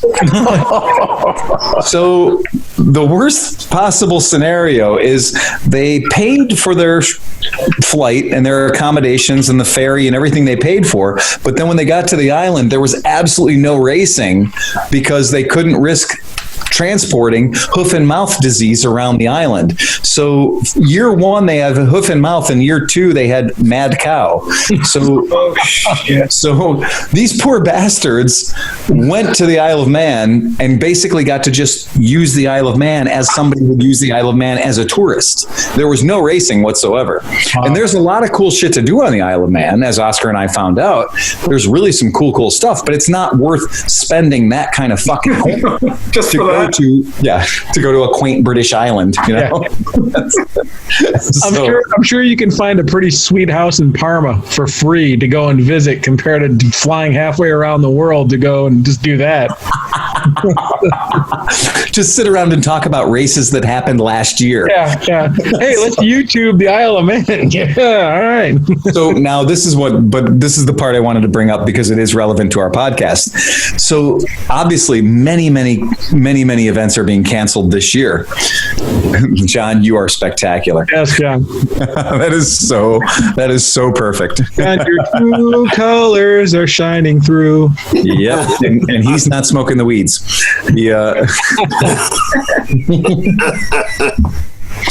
So all these guys were saying, okay, well, we're going to go next year. Well, if everybody that wanted to go to Isle of Man this year can't go, Steam Packet Ferries, the ferry company, and all the transportation companies are all saying that they're giving priority, plus motorcycle rental companies, to anybody that had booked for this year but got fucked over. So they're talking about next year, the 2021, being completely fucking overrun. And the thing with the Isle of Man is it's not like they can make the island bigger.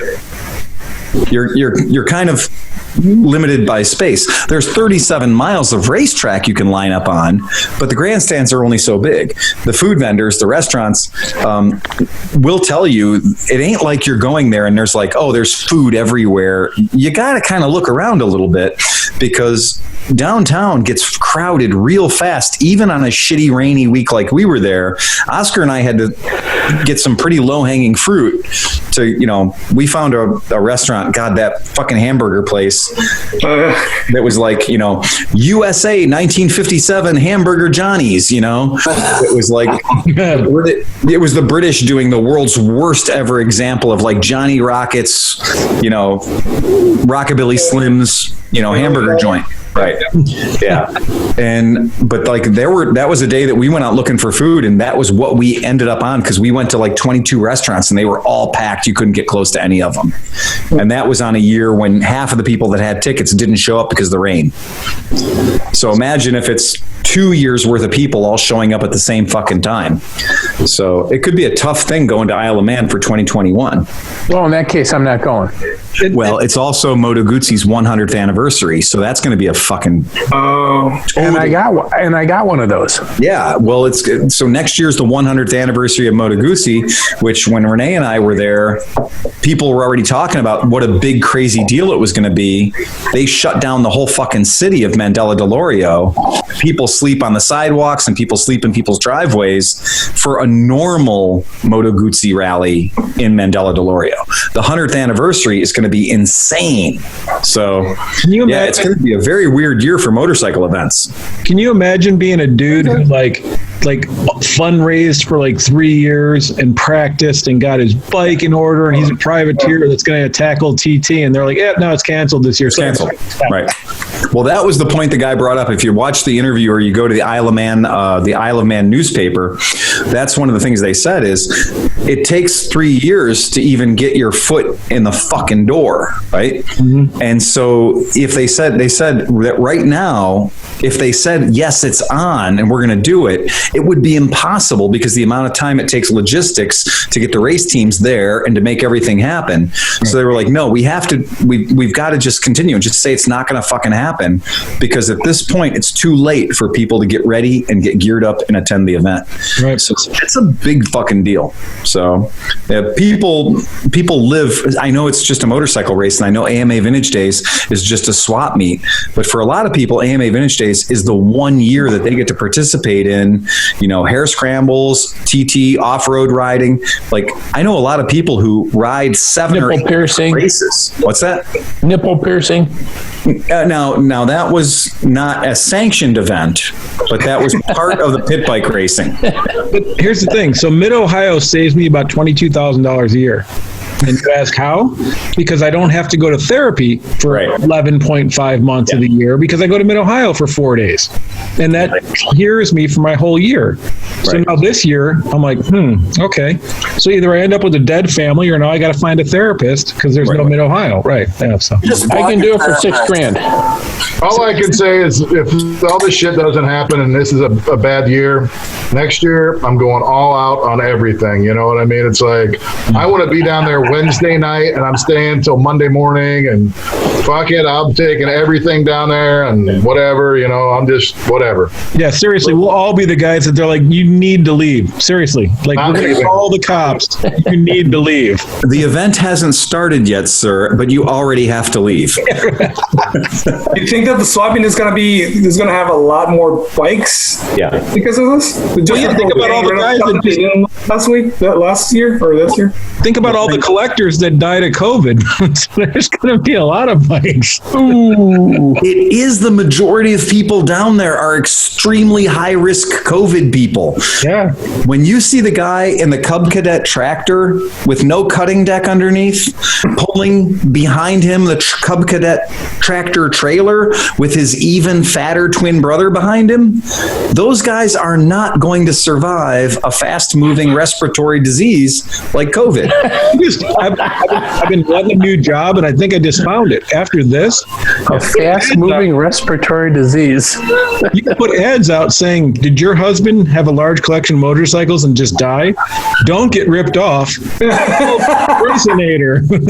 I've already talked about that, like going in and pre-buying, designating like 50 cents on the dollar somebody's collection, and be like, I'm meeting with you, Phil. Phil, I know you have hundreds of bikes. Right. In the event that you should pass away, let's do a spreadsheet, and this is what I'll give you. This is dirt cheap. I'm stealing these bikes from you, but this is guaranteed the day you die or within a week of your death, I write X number of dollars checks to your wife. Yeah. She receives a cash payment. All the titles automatically transfer to me through the estate or whatever. Like that's the hairy point. You're going to get the lawyers involved. But you know that, your bikes go away and she gets a check, and we get bikes at half of what you could have a whole collection. Yeah. Hoffert calls that a transfer on death. Yeah. And I like to call it a reverse mortgage on your toys. And the thing is guys lie so much about what they spend on shit. Yes, they do. When I worked in the hobby industry, a lot of these guys were older, and some of these airplanes they had were $7,000 and $10,000 airplanes, and they had 20 of them, right? Right. But their wives knew that everything cost $5. Right. So when they passed away, they were like, I don't know what to do with this. Some guy offered me $100 for this $10,000 jet, and you're just like, there are people that used to go and save. These women thought they were going to get $1,000, and they end up with $100,000 at the end of the thing. It's crazy. Yeah. It's we talk about somebody deleting your porn files. Well, who's going to delete my motorcycle bullshit? Well, not only that, but John, who's going to know that thing that you showed us a week ago, that 4-into-1 supercharger that doesn't exist in the world, is worth more than 4 cents? You know what I mean? Okay, I'll make you a deal. You get my Africa Twin, I get that supercharged 4-thing manifold if either of us die. Okay, sounds good. Fair enough. And okay, so you don't need a handy from my wife. No, I won't need that. If every single event, the other thing that people are talking about, because I know in the scooter rally community, a big thing people are talking about is taking all these events and moving them into October. Okay, because everybody believes that by October, all this shit's going to have blown over and everything's going to be wide open again. Be blown up by October. Right. So if you follow the 1918 principle of, prior deadly outbreaks, it'll come back again super crazy hard in October. But let's just say, for the sake of discussion, everybody I've talked to is talking about like, okay, well, we're not going to cancel our event, but we're going to postpone it to October. I've heard that about 10 or 12 events that I really like. Punk Rock Bowling had said they were talking about not canceling the event, but moving it back to October.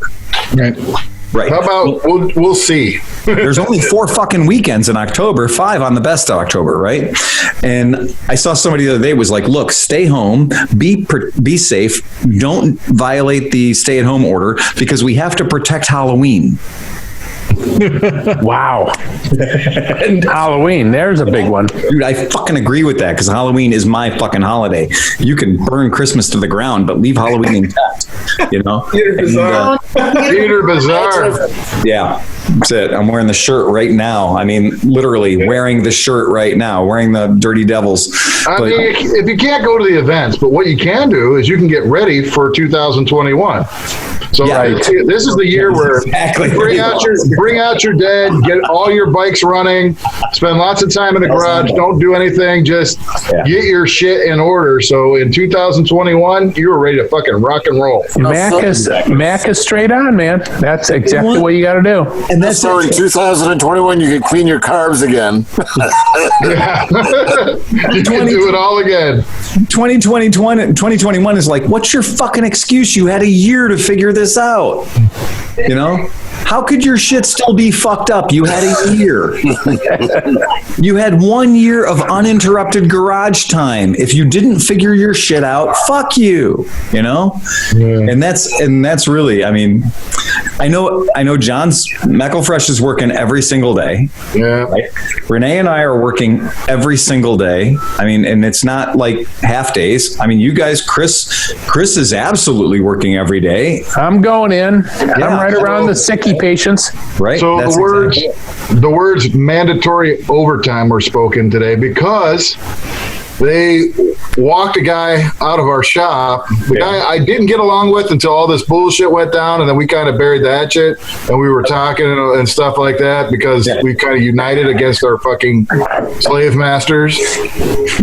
But they walked him out because he refused not to get his temperature taken, but we didn't want to go over. They were making us go over to another building where it's like the main building. We're like, no, you can take our temperature. They wanted us to come in, go to the other side of the campus, go get your temperature taken prior to. You're not allowed to enter the building or clock in before you go get this done. Okay. And it's like, but that building, there's like probably 100 people that work over there, and we work out of a shop with 3 people. Like, why would we do that? Right. So why would I leave a low-risk environment to go to a high-risk environment? Yeah. So I ended up, we skipped it the first day. My boss literally walked in and said, you call the sick line and go home. And I'm like, fuck you. I'm not sick and I'm not going home. Right. So he's like, well, then you go get your temperature checked. I'm like, fine. I'm not going to lose my job over this. Yeah. So when I went and got it checked, I talked to the guy and he's like, yeah, I don't know why, I'm like, this is bullshit. I don't know why I came here. I just encountered 5 people not wearing masks. I've been wearing a mask for a month. Why did I have to do this? He's like, well, your boss turned it down. I'm like, what? I thought there weren't thermometers. And he's like, no, I got 30 of them. If he wanted one, he could have one. Oh, man. What dick. So I go back and I told Chris, because he's obstinate. He's just that guy. He's like, no, I'm not doing shit. Fuck you. I'm like, well, I heard, he turned it down. He's got 30 thermometers. He's like, well, fine. They're going to walk me off the property. So they literally had security come in and take him off the property because he wouldn't go over there and get his temperature checked. Wow. I can't blame your boss, though. I wouldn't want to stick anything in your butt either, man. It just, no. I don't care. It's not a big deal if you want to do it like right when we come in or at the time clock or whatever. But now you put all these things on it. And it was all, retaliatory and stuff like that. He was singled out, but it's just bullshit at what people will pull because of COVID, I'm going to do all this bullshit. John, why can't you bring your own thermometer? I have one. I have the same one Phil's holding in his hand. I'm like, I have a thermometer. I have a temporal thermometer. I had 3 thermometers. I'm like, you could check it. You could check it right now. It was just bullshit, and we'll see what happens. He's got 30 years, so he could retire at any moment. If Celsius, Phil. 94.1 centigrade. Yeah. Perfect. Good. Hey. So let me throw something out there. I've been running around to Lutheran Hospital, Euclid Hospital, and South Point Hospital. And Euclid Hospital now no longer checks all the people walking in with a forehead thermometer. Okay. But they got a unit that sits on kind of a tripod. Yeah. 20 feet away. Yeah. And as you walk in, it picks up your temperature and broadcasts it over to a laptop. Yeah. There's one person. So there used to be like 5 people in there checking your temperature. Now, this unit. So I said, where'd you guys get this? China. Yeah, I mean, it's a FLR, it's a FLIR. So it's very cool, and so I just throw that out there for the they have it at the airport now too. Well, we have these biometric scanners on our time clocks, so you have to punch in your number and then you have to put your thumb on a pad. So I sent an email to IT. I'm like, hey, is it possible that pad could pick up your temperature? And if you put your thumb on that pad, it flags you and says, hey, your temperature's over the allowable limit, no clock in. You got a temperature, go home. I don't care if you have to upgrade the time clock. or do whatever you got to do, but that seems to be very sensible. Get 'em on the way that's in. doable. Yeah. We have a thermal camera, so I mean, it tells your temperature just by like you shine it on somebody, and it gives you the temperature of whatever their hottest part of their body is. So Yeah, the temperature thing's bullshit anyway, because you've been contagious for a week before you get a fucking temperature. So whatever. Yep.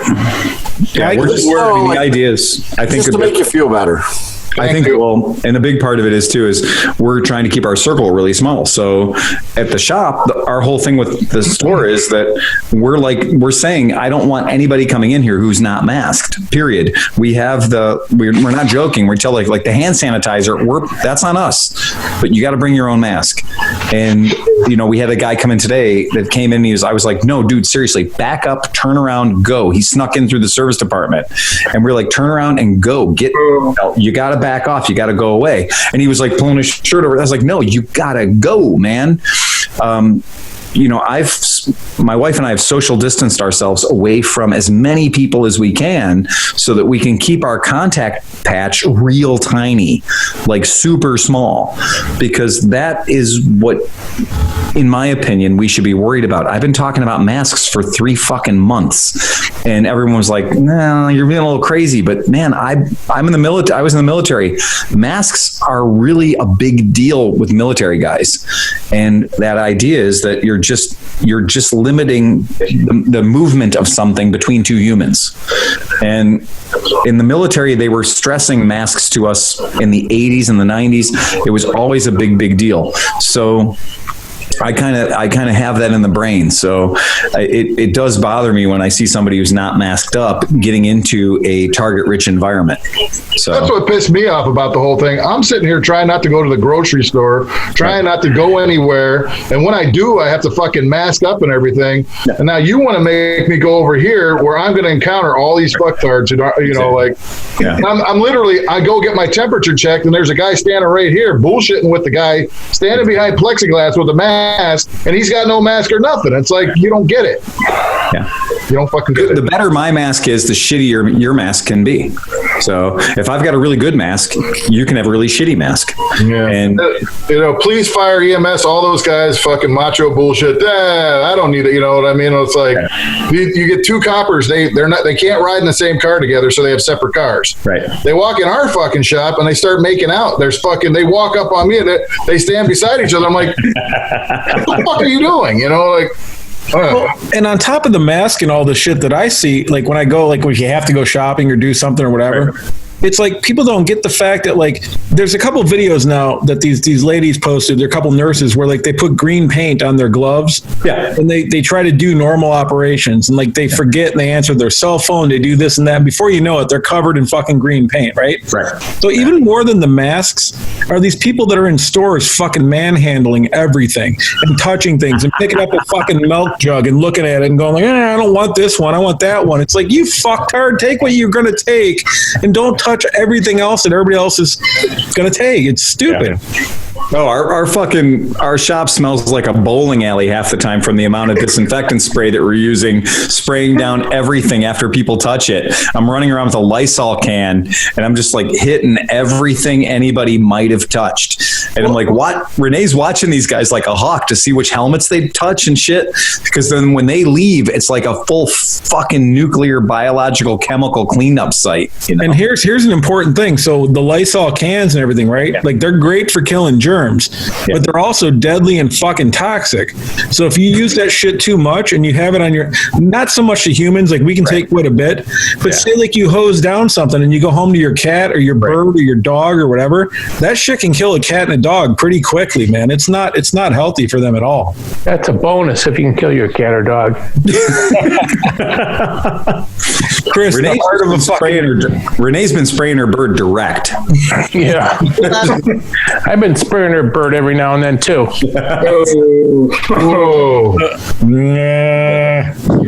So that was not a good joke, Chris. Honey. That's okay. I got more. He's got loads. And none of them are funny. So I do want to read you that we did have one of our podcast listeners today asked me a really good question, and this is from our Patreon. One of our Patreon guys was nice enough to send over a message, and I will give you guys a couple of seconds to look this up. But the question is, would you rather have a Ducati 916 or a Honda RC45? Honda. Wow, that didn't take long. Honda. That was fast. Honda. Wow, that was crazy. Really? Holy shit. Wow, okay, guess that's it. Fucking why bother talking about it? Kind of a Talk. Well, you know what I'm going to say. fucking Honda tight room over here. Dude, the fucking 916 is gorgeous. I'm looking it up because I don't remember what year is it? Or what does he? It doesn't matter. Type 916 into Google. In fact, type 916 into Google. Don't even type Ducati in with it. You'll see a 916. Okay. The 916 is a gorgeous bike. You were going to say Honda RC51?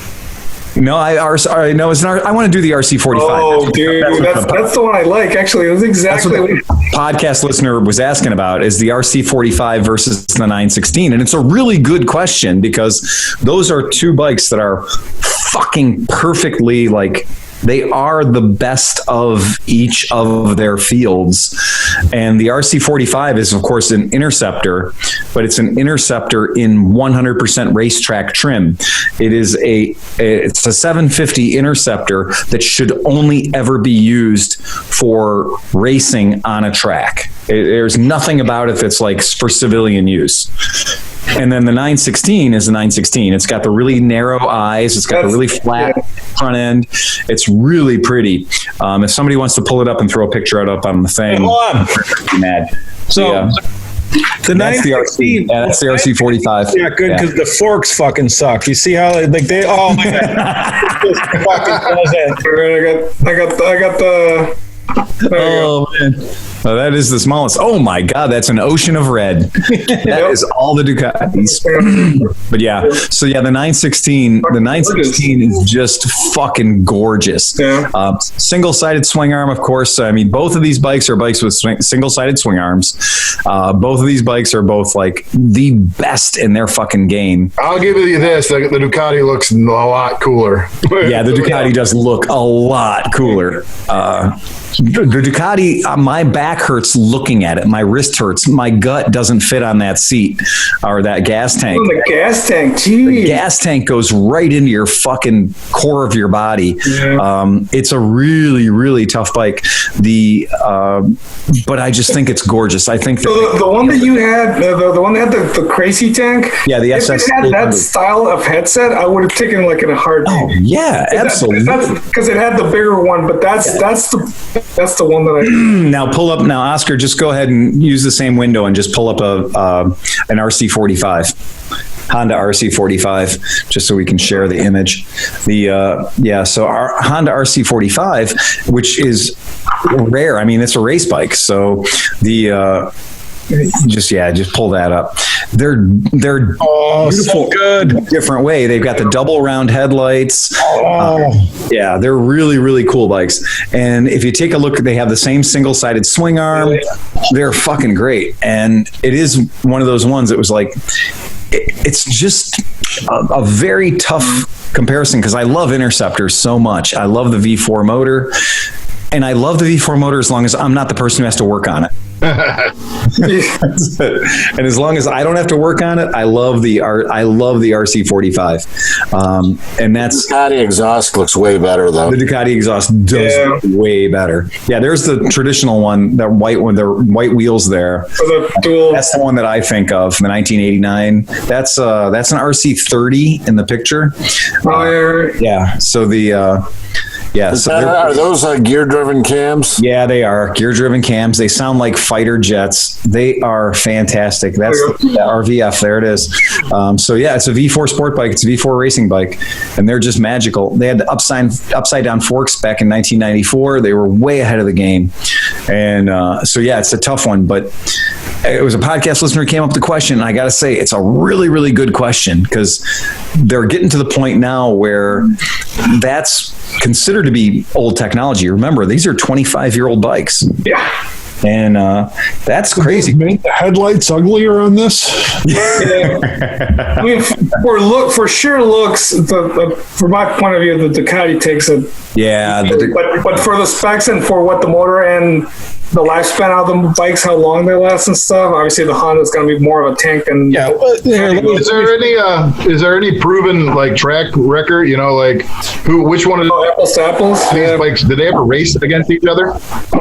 You know, because they're in different classes, so they wouldn't race against each other. Yeah, they're in different classes because the Superbike, that class for all those big twins, that's all going to be WSB stuff and COVID, all the 1000cc Ducati stuff. They did, you know, the Honda Superhawk, which was 1000 cc's, that did race against the Ducati as well. So the Honda Superhawk with its V-twin 1000 did race against the Ducati with its V-twin. Did you see that one with 5,000 miles on it that was on the Craigslist? No. I posted a link to it. They were asking like $4,500 for it. Wow. But it was like a mint out of the wrapper, 5,000 miles on it.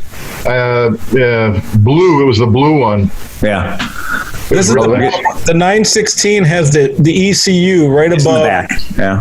Mufflers. Right. That was a bad. See, look at right. Yeah, check that out. So yeah. Anyway, I just thought that was a really excellent question because very rarely do you get two bikes. Yeah.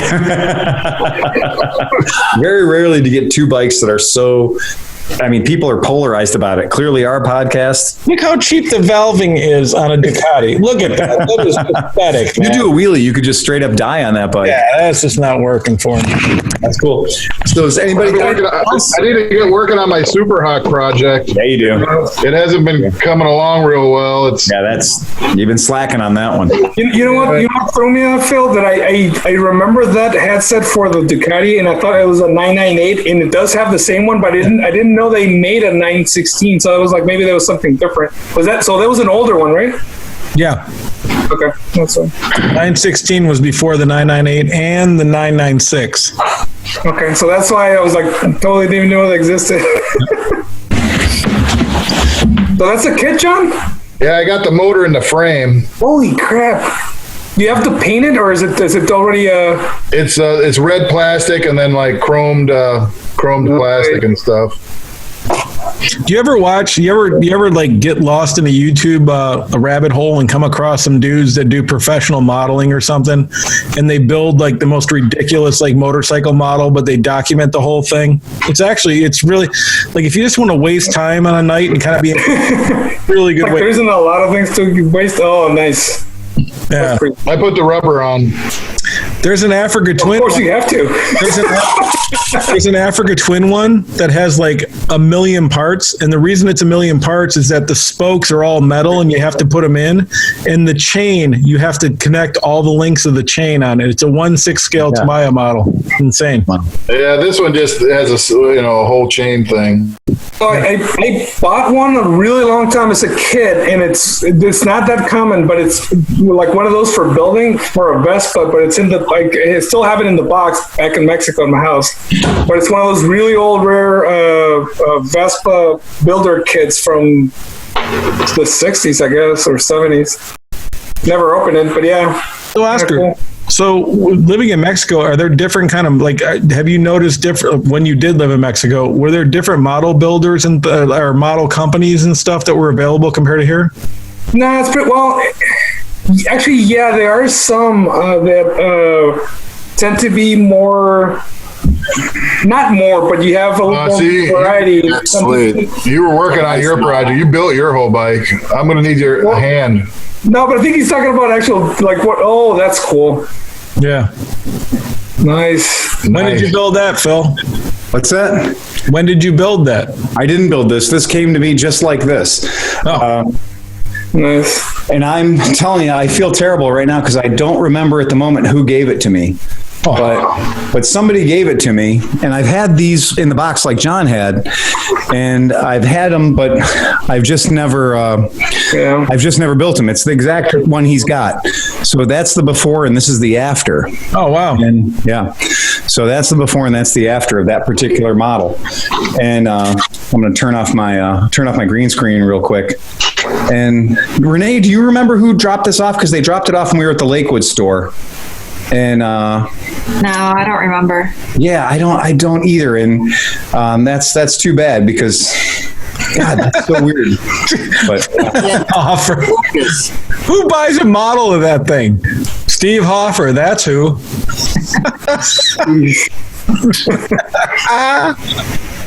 Yeah, there it is. The front wheel fell off though. Well, if I show my Phil, when you die, I'd like to buy that off you. I'd like to buy that off. That's an awesome model. He'll offer you 50 cents on the dollar. Well, I love that it has actual plumbing for the carburetors. Yeah.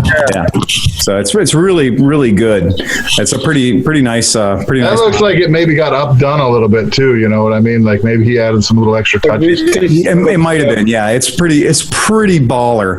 The pretty good model. Though. If anybody needs weathering, I actually can weather models really, really well. So if you want bluing around stuff or any bullshit like that. Oh, okay. All right. You can blue my head pipes. Will you blow my head pipe? I'll blow whatever you give me, buddy.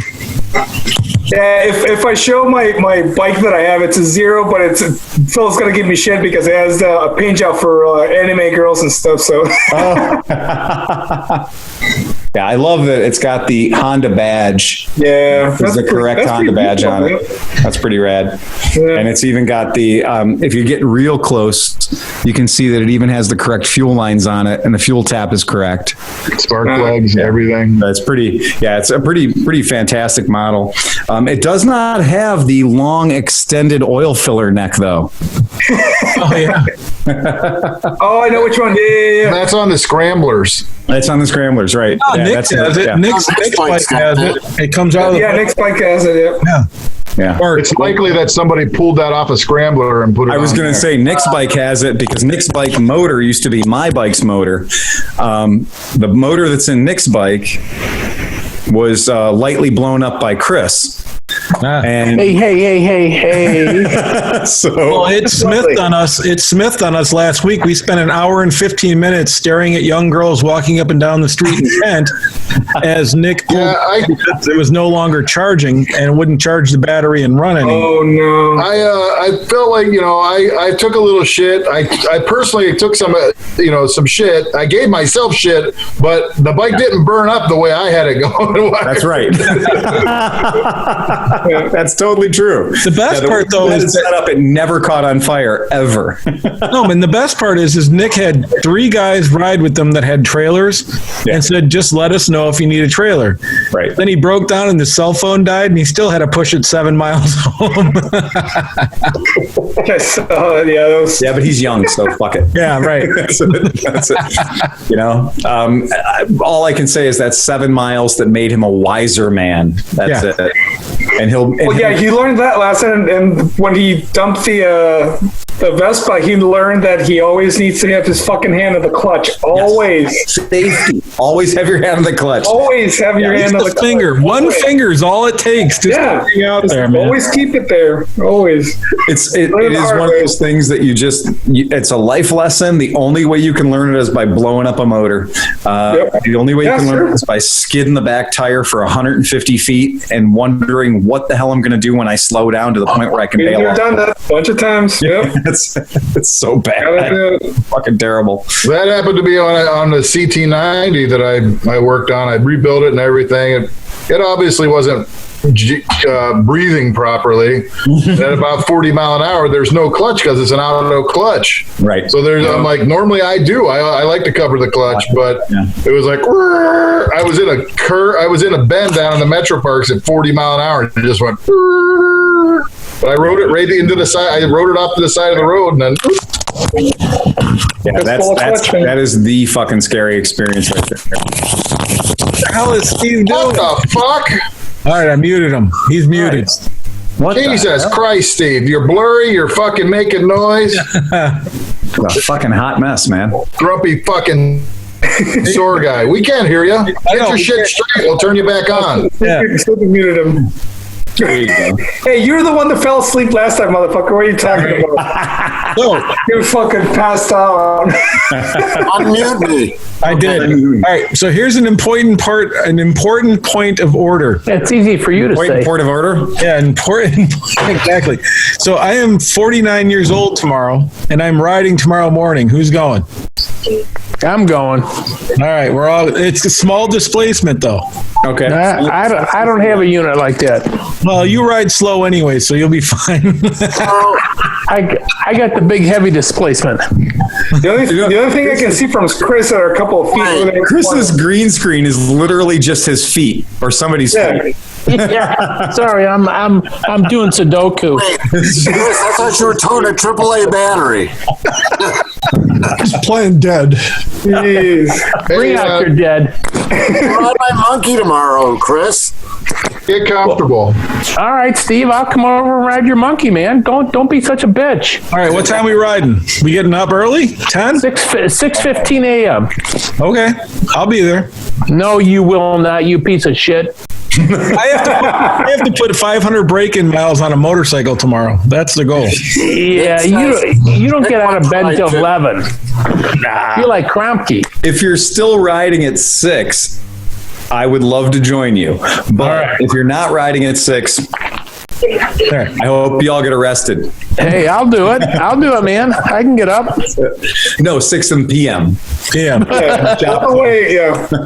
That's 2 hours past. The smallest bike I've got running is my Triumph America 865. So, no. That's the smallest? Yeah, that's the smallest bike Daniel's got right here. Damn. The smallest one I have running. And unfortunately for Chris Smith, 6 p.m. is 2 hours past his bedtime, so he can't come out and ride. No, that's 2 hours before I get up. Oh, sorry. There you go. Well, I hope you guys have a great time. Do you got any idea where you're going? No, we never do. That's the fun. We're going to your house, Phil. We went to Mike's last week. Mike's in Kent. Steve wanted to go and have some kind of a sandwich. Okay. And so I got like the, vegetarian, vegan version, whatever. And so they thought it was best to put like 4 pieces of bread on top of something else, fry it, grill it, and dip it in something. So we ate it. And let me say the ride home was hard. Just even moving the throttle was like, throttle, I gotta move the throttle. I have not had a steak and eggs in a long time. And I'm getting to the point where I don't do steak at home. Like, I'm not that kind of guy. I do Monte Cristos at home. I'll build those all day long. But like, it's been the first time we go out and the first time I can go out and get a proper steak and eggs somewhere, I'm just going to feel really good about myself. Yeah. Beach Cliff, that place that was right there. So they closed it, and it was closed, and it was like changing owners and a bunch of other shit. But like, it was unnaturally closed for a very, very long period of time, and then this hit, so it's just fucking closed, man. I have a question, Phil. Did Smedley's observe the no patron situation? So Smedley's has got its own thing going on. The guy who owns Smedley's always has his pickup truck parked out front, hanging the ass end out on Lorraine Avenue. It's going to get creamed. I mean, I think it's been creamed a couple of times already, but long and short of it is, I have gone past Smedley's on a couple of Friday and Saturday nights, and the door is locked, but there is a full-on fucking party going on inside. You got to go around back, come in through the smoker door. Yeah, they're having a COVID orgy. They're just like licking poles and I'm absolutely certain that somebody that passed the meme around earlier of like all the red shirts getting together and being like, these are the first guys who go out once COVID's lifted is all the red shirts. I'm not joking. Whether you're in the Michigan State House or whatever, and 250 vanilla ISIS bastards come in and they're wearing their fucking body armor and carrying their fake lowest bidder AR-15s, and these guys are coming in wearing their Boogaloo luau gear. These guys are all that's where the spread is going to be. It's going to be the dudes who are just like, I'm an American and I have the right to spray Corona on you all I want. And that's don't laugh. Don't laugh. There's morons like that. Yeah, I mean, they're making the news. And the problem is I can get lumped in with those people because I am an ammosexual and, I do like that stuff. But I'm not. And you got that haircut. Yeah, clearly. But I'm not going to do that. And that's not my scene at all. But it's very, very weird right now. And for guys like us who are just like, dude, let's fucking play by the rules and get this shit over with, Yeah.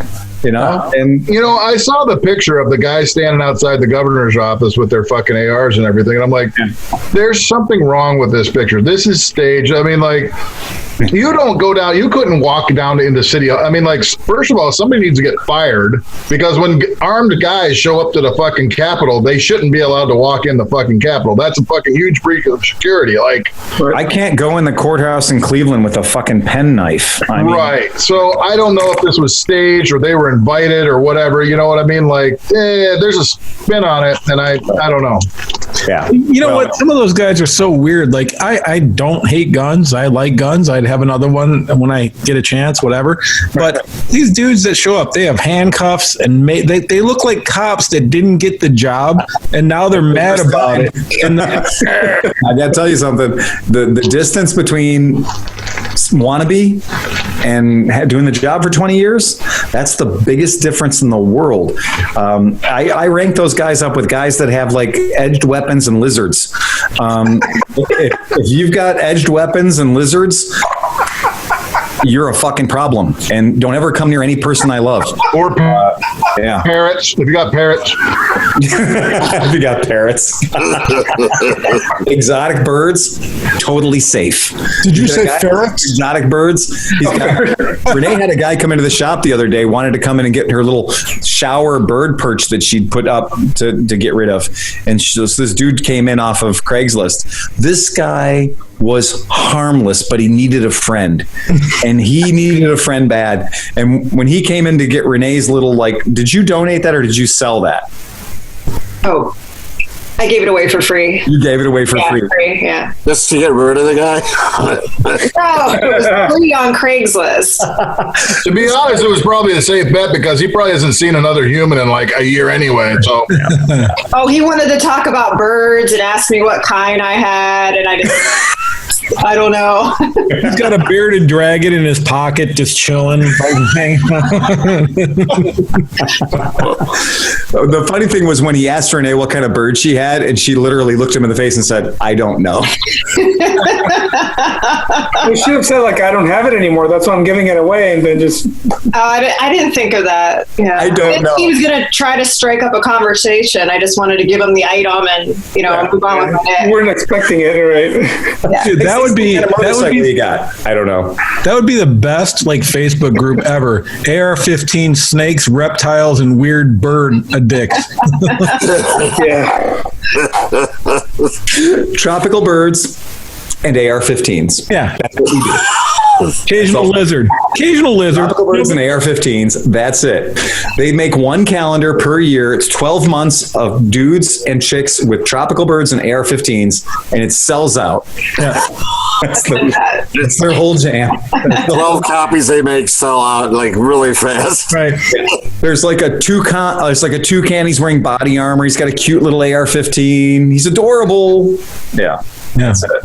And they like 3D print ones for their kids, so they have their kid in body armor with like the little mini AR-15. Yeah, it's perfect. AR-4, right? Yeah, but it is. One thing. First things first. I was surprised that Renee. Oh, don't tread on me. Yeah, don't try to.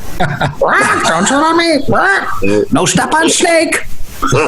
Did you guys see the memes or whatever? But the one that really got me and I laughed my ass off was the "Don't tread on me" snake with the ventilator in his mouth, and it said "gurgle, gurgle, gurgle me." It said patriotic gagging. Patriotic gagging noises. Yeah. I was okay. Well, first things first. I've known Renee for a little while, and the fact that Renee had put something on Craigslist was hilarious. Right. It's not really, that's not normally Renee's scene. Oh no, I put tons of things on Craigslist. Pool tables, couches, furniture, all kinds of stuff. Yeah, that's true. Yeah, but then the guy came to the shop, and the fact that the guy came to the shop over a bird accessory, I thought that was great. A bird accessory. I was glad that I got to see the guy because that's not something you get to see every day. You should have done porch pickup. Renee, when you had half your face on the screen, it looked like Kilroy was here. I don't know what that is. You don't know what Kilroy was here is? Wait, hold on. I can't do it. They're like, I can't do it. Fuck. World War II. Kilroy was here. That's Kilroy. Yeah. Kilroy was looking over a fence. I don't know what that is. I'm sorry. Renee does not look like your typical birder because Renee is an accidental bird owner. Right. So Renee's an accidental tropical bird owner. But I used to go to bird shows. I used to go to tropical bird shows. You go anywhere to meet women. I will. It's true. Fuck Carol Baskin. Yeah. I just like it now. It's Cleveland Moto, vintage motorcycles, Japanese key cars, used motorcycles, and bird accessories. Bird accessories. Birds and bird accessories. Right. I didn't even know it was a thing of bird show. Cleveland Cage Bird Society. Here's your bird for you. I got a bird. 2 birds. You get 2 birds. Kill 2 birds with 1 stone. 2 birds. That's true. But I don't think Smith laying down. I'm waiting to see Chris's hand getting lower and lower. No, I'm still here. I can see everything. Both hands above the table. You see this you guys. You see this little thing sticking up on the bottom of the screen, like a AA battery. It's swollen. I like it. It's a AAA battery. Yeah, that's it. It's swollen. Yeah, that's terrible. We shouldn't do that. No. Monetized. That's it, guys. That's it. I've had enough. We can't take any more. Well, one question though: is Rand still alive? I have not had a Rand text in quite a while. Question. Praise be. Right. Yeah. I have a question. About his T-shirt. Go ahead. Got his T-shirt? Yeah, I just mailed out his T-shirt, so you'll probably be hearing it from him. Okay. It'll be in the casket. I was worried about him. You didn't hear from him. I hope he was okay. Hey, it's true.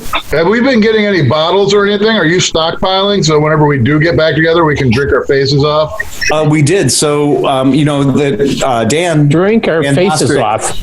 Yeah, Dan Hostwick sent us a couple of exotic beers. That's cool. We haven't had any, because we haven't had any people visiting the shop. Nobody's visiting. So that's really cut down on our ancillary, there's a fucking bottle of, whatever. Brown liquor. Yeah, exactly. Can't go wrong with brown liquor. So it makes McElfresh more entertaining. Go bigger. Woof. That's it. Woof. It is true. So yeah, there really hasn't been the normal, podcast people just showing up at the shop, just checking it out. The funny thing is the podcast gear is still set up in its normal location because there's been no reason to take it down. So since the podcast gear is all set up and we get people come in, they're like, oh my God, what the hell? What are you guys doing? A recording studio or whatever? And I got to tell you, the standards are pretty fucking low. It's an 8-foot fucking, folding banquet table, right? I mean, it is. It's an 8-foot folding card table with microphones clamped to it and a mixing board in the middle. And for that level of amateur hour, people are completely impressed. And so the standard's real fucking low. So you have every SoundCloud rapper coming yo, how much is studio time, dude? And it is really funny because yes, we do understand that podcasts are podcasts, but I mean, we were recording this on a handheld device for many years. That was our go-to, was something that you could carry in your pocket pocket next to your Pez and lose track of one of the two. But yeah, for real.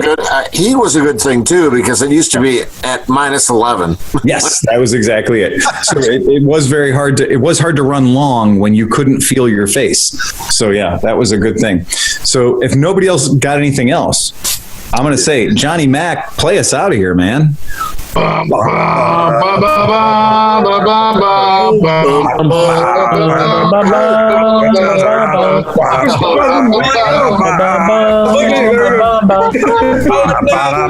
the button. Press the fucking button.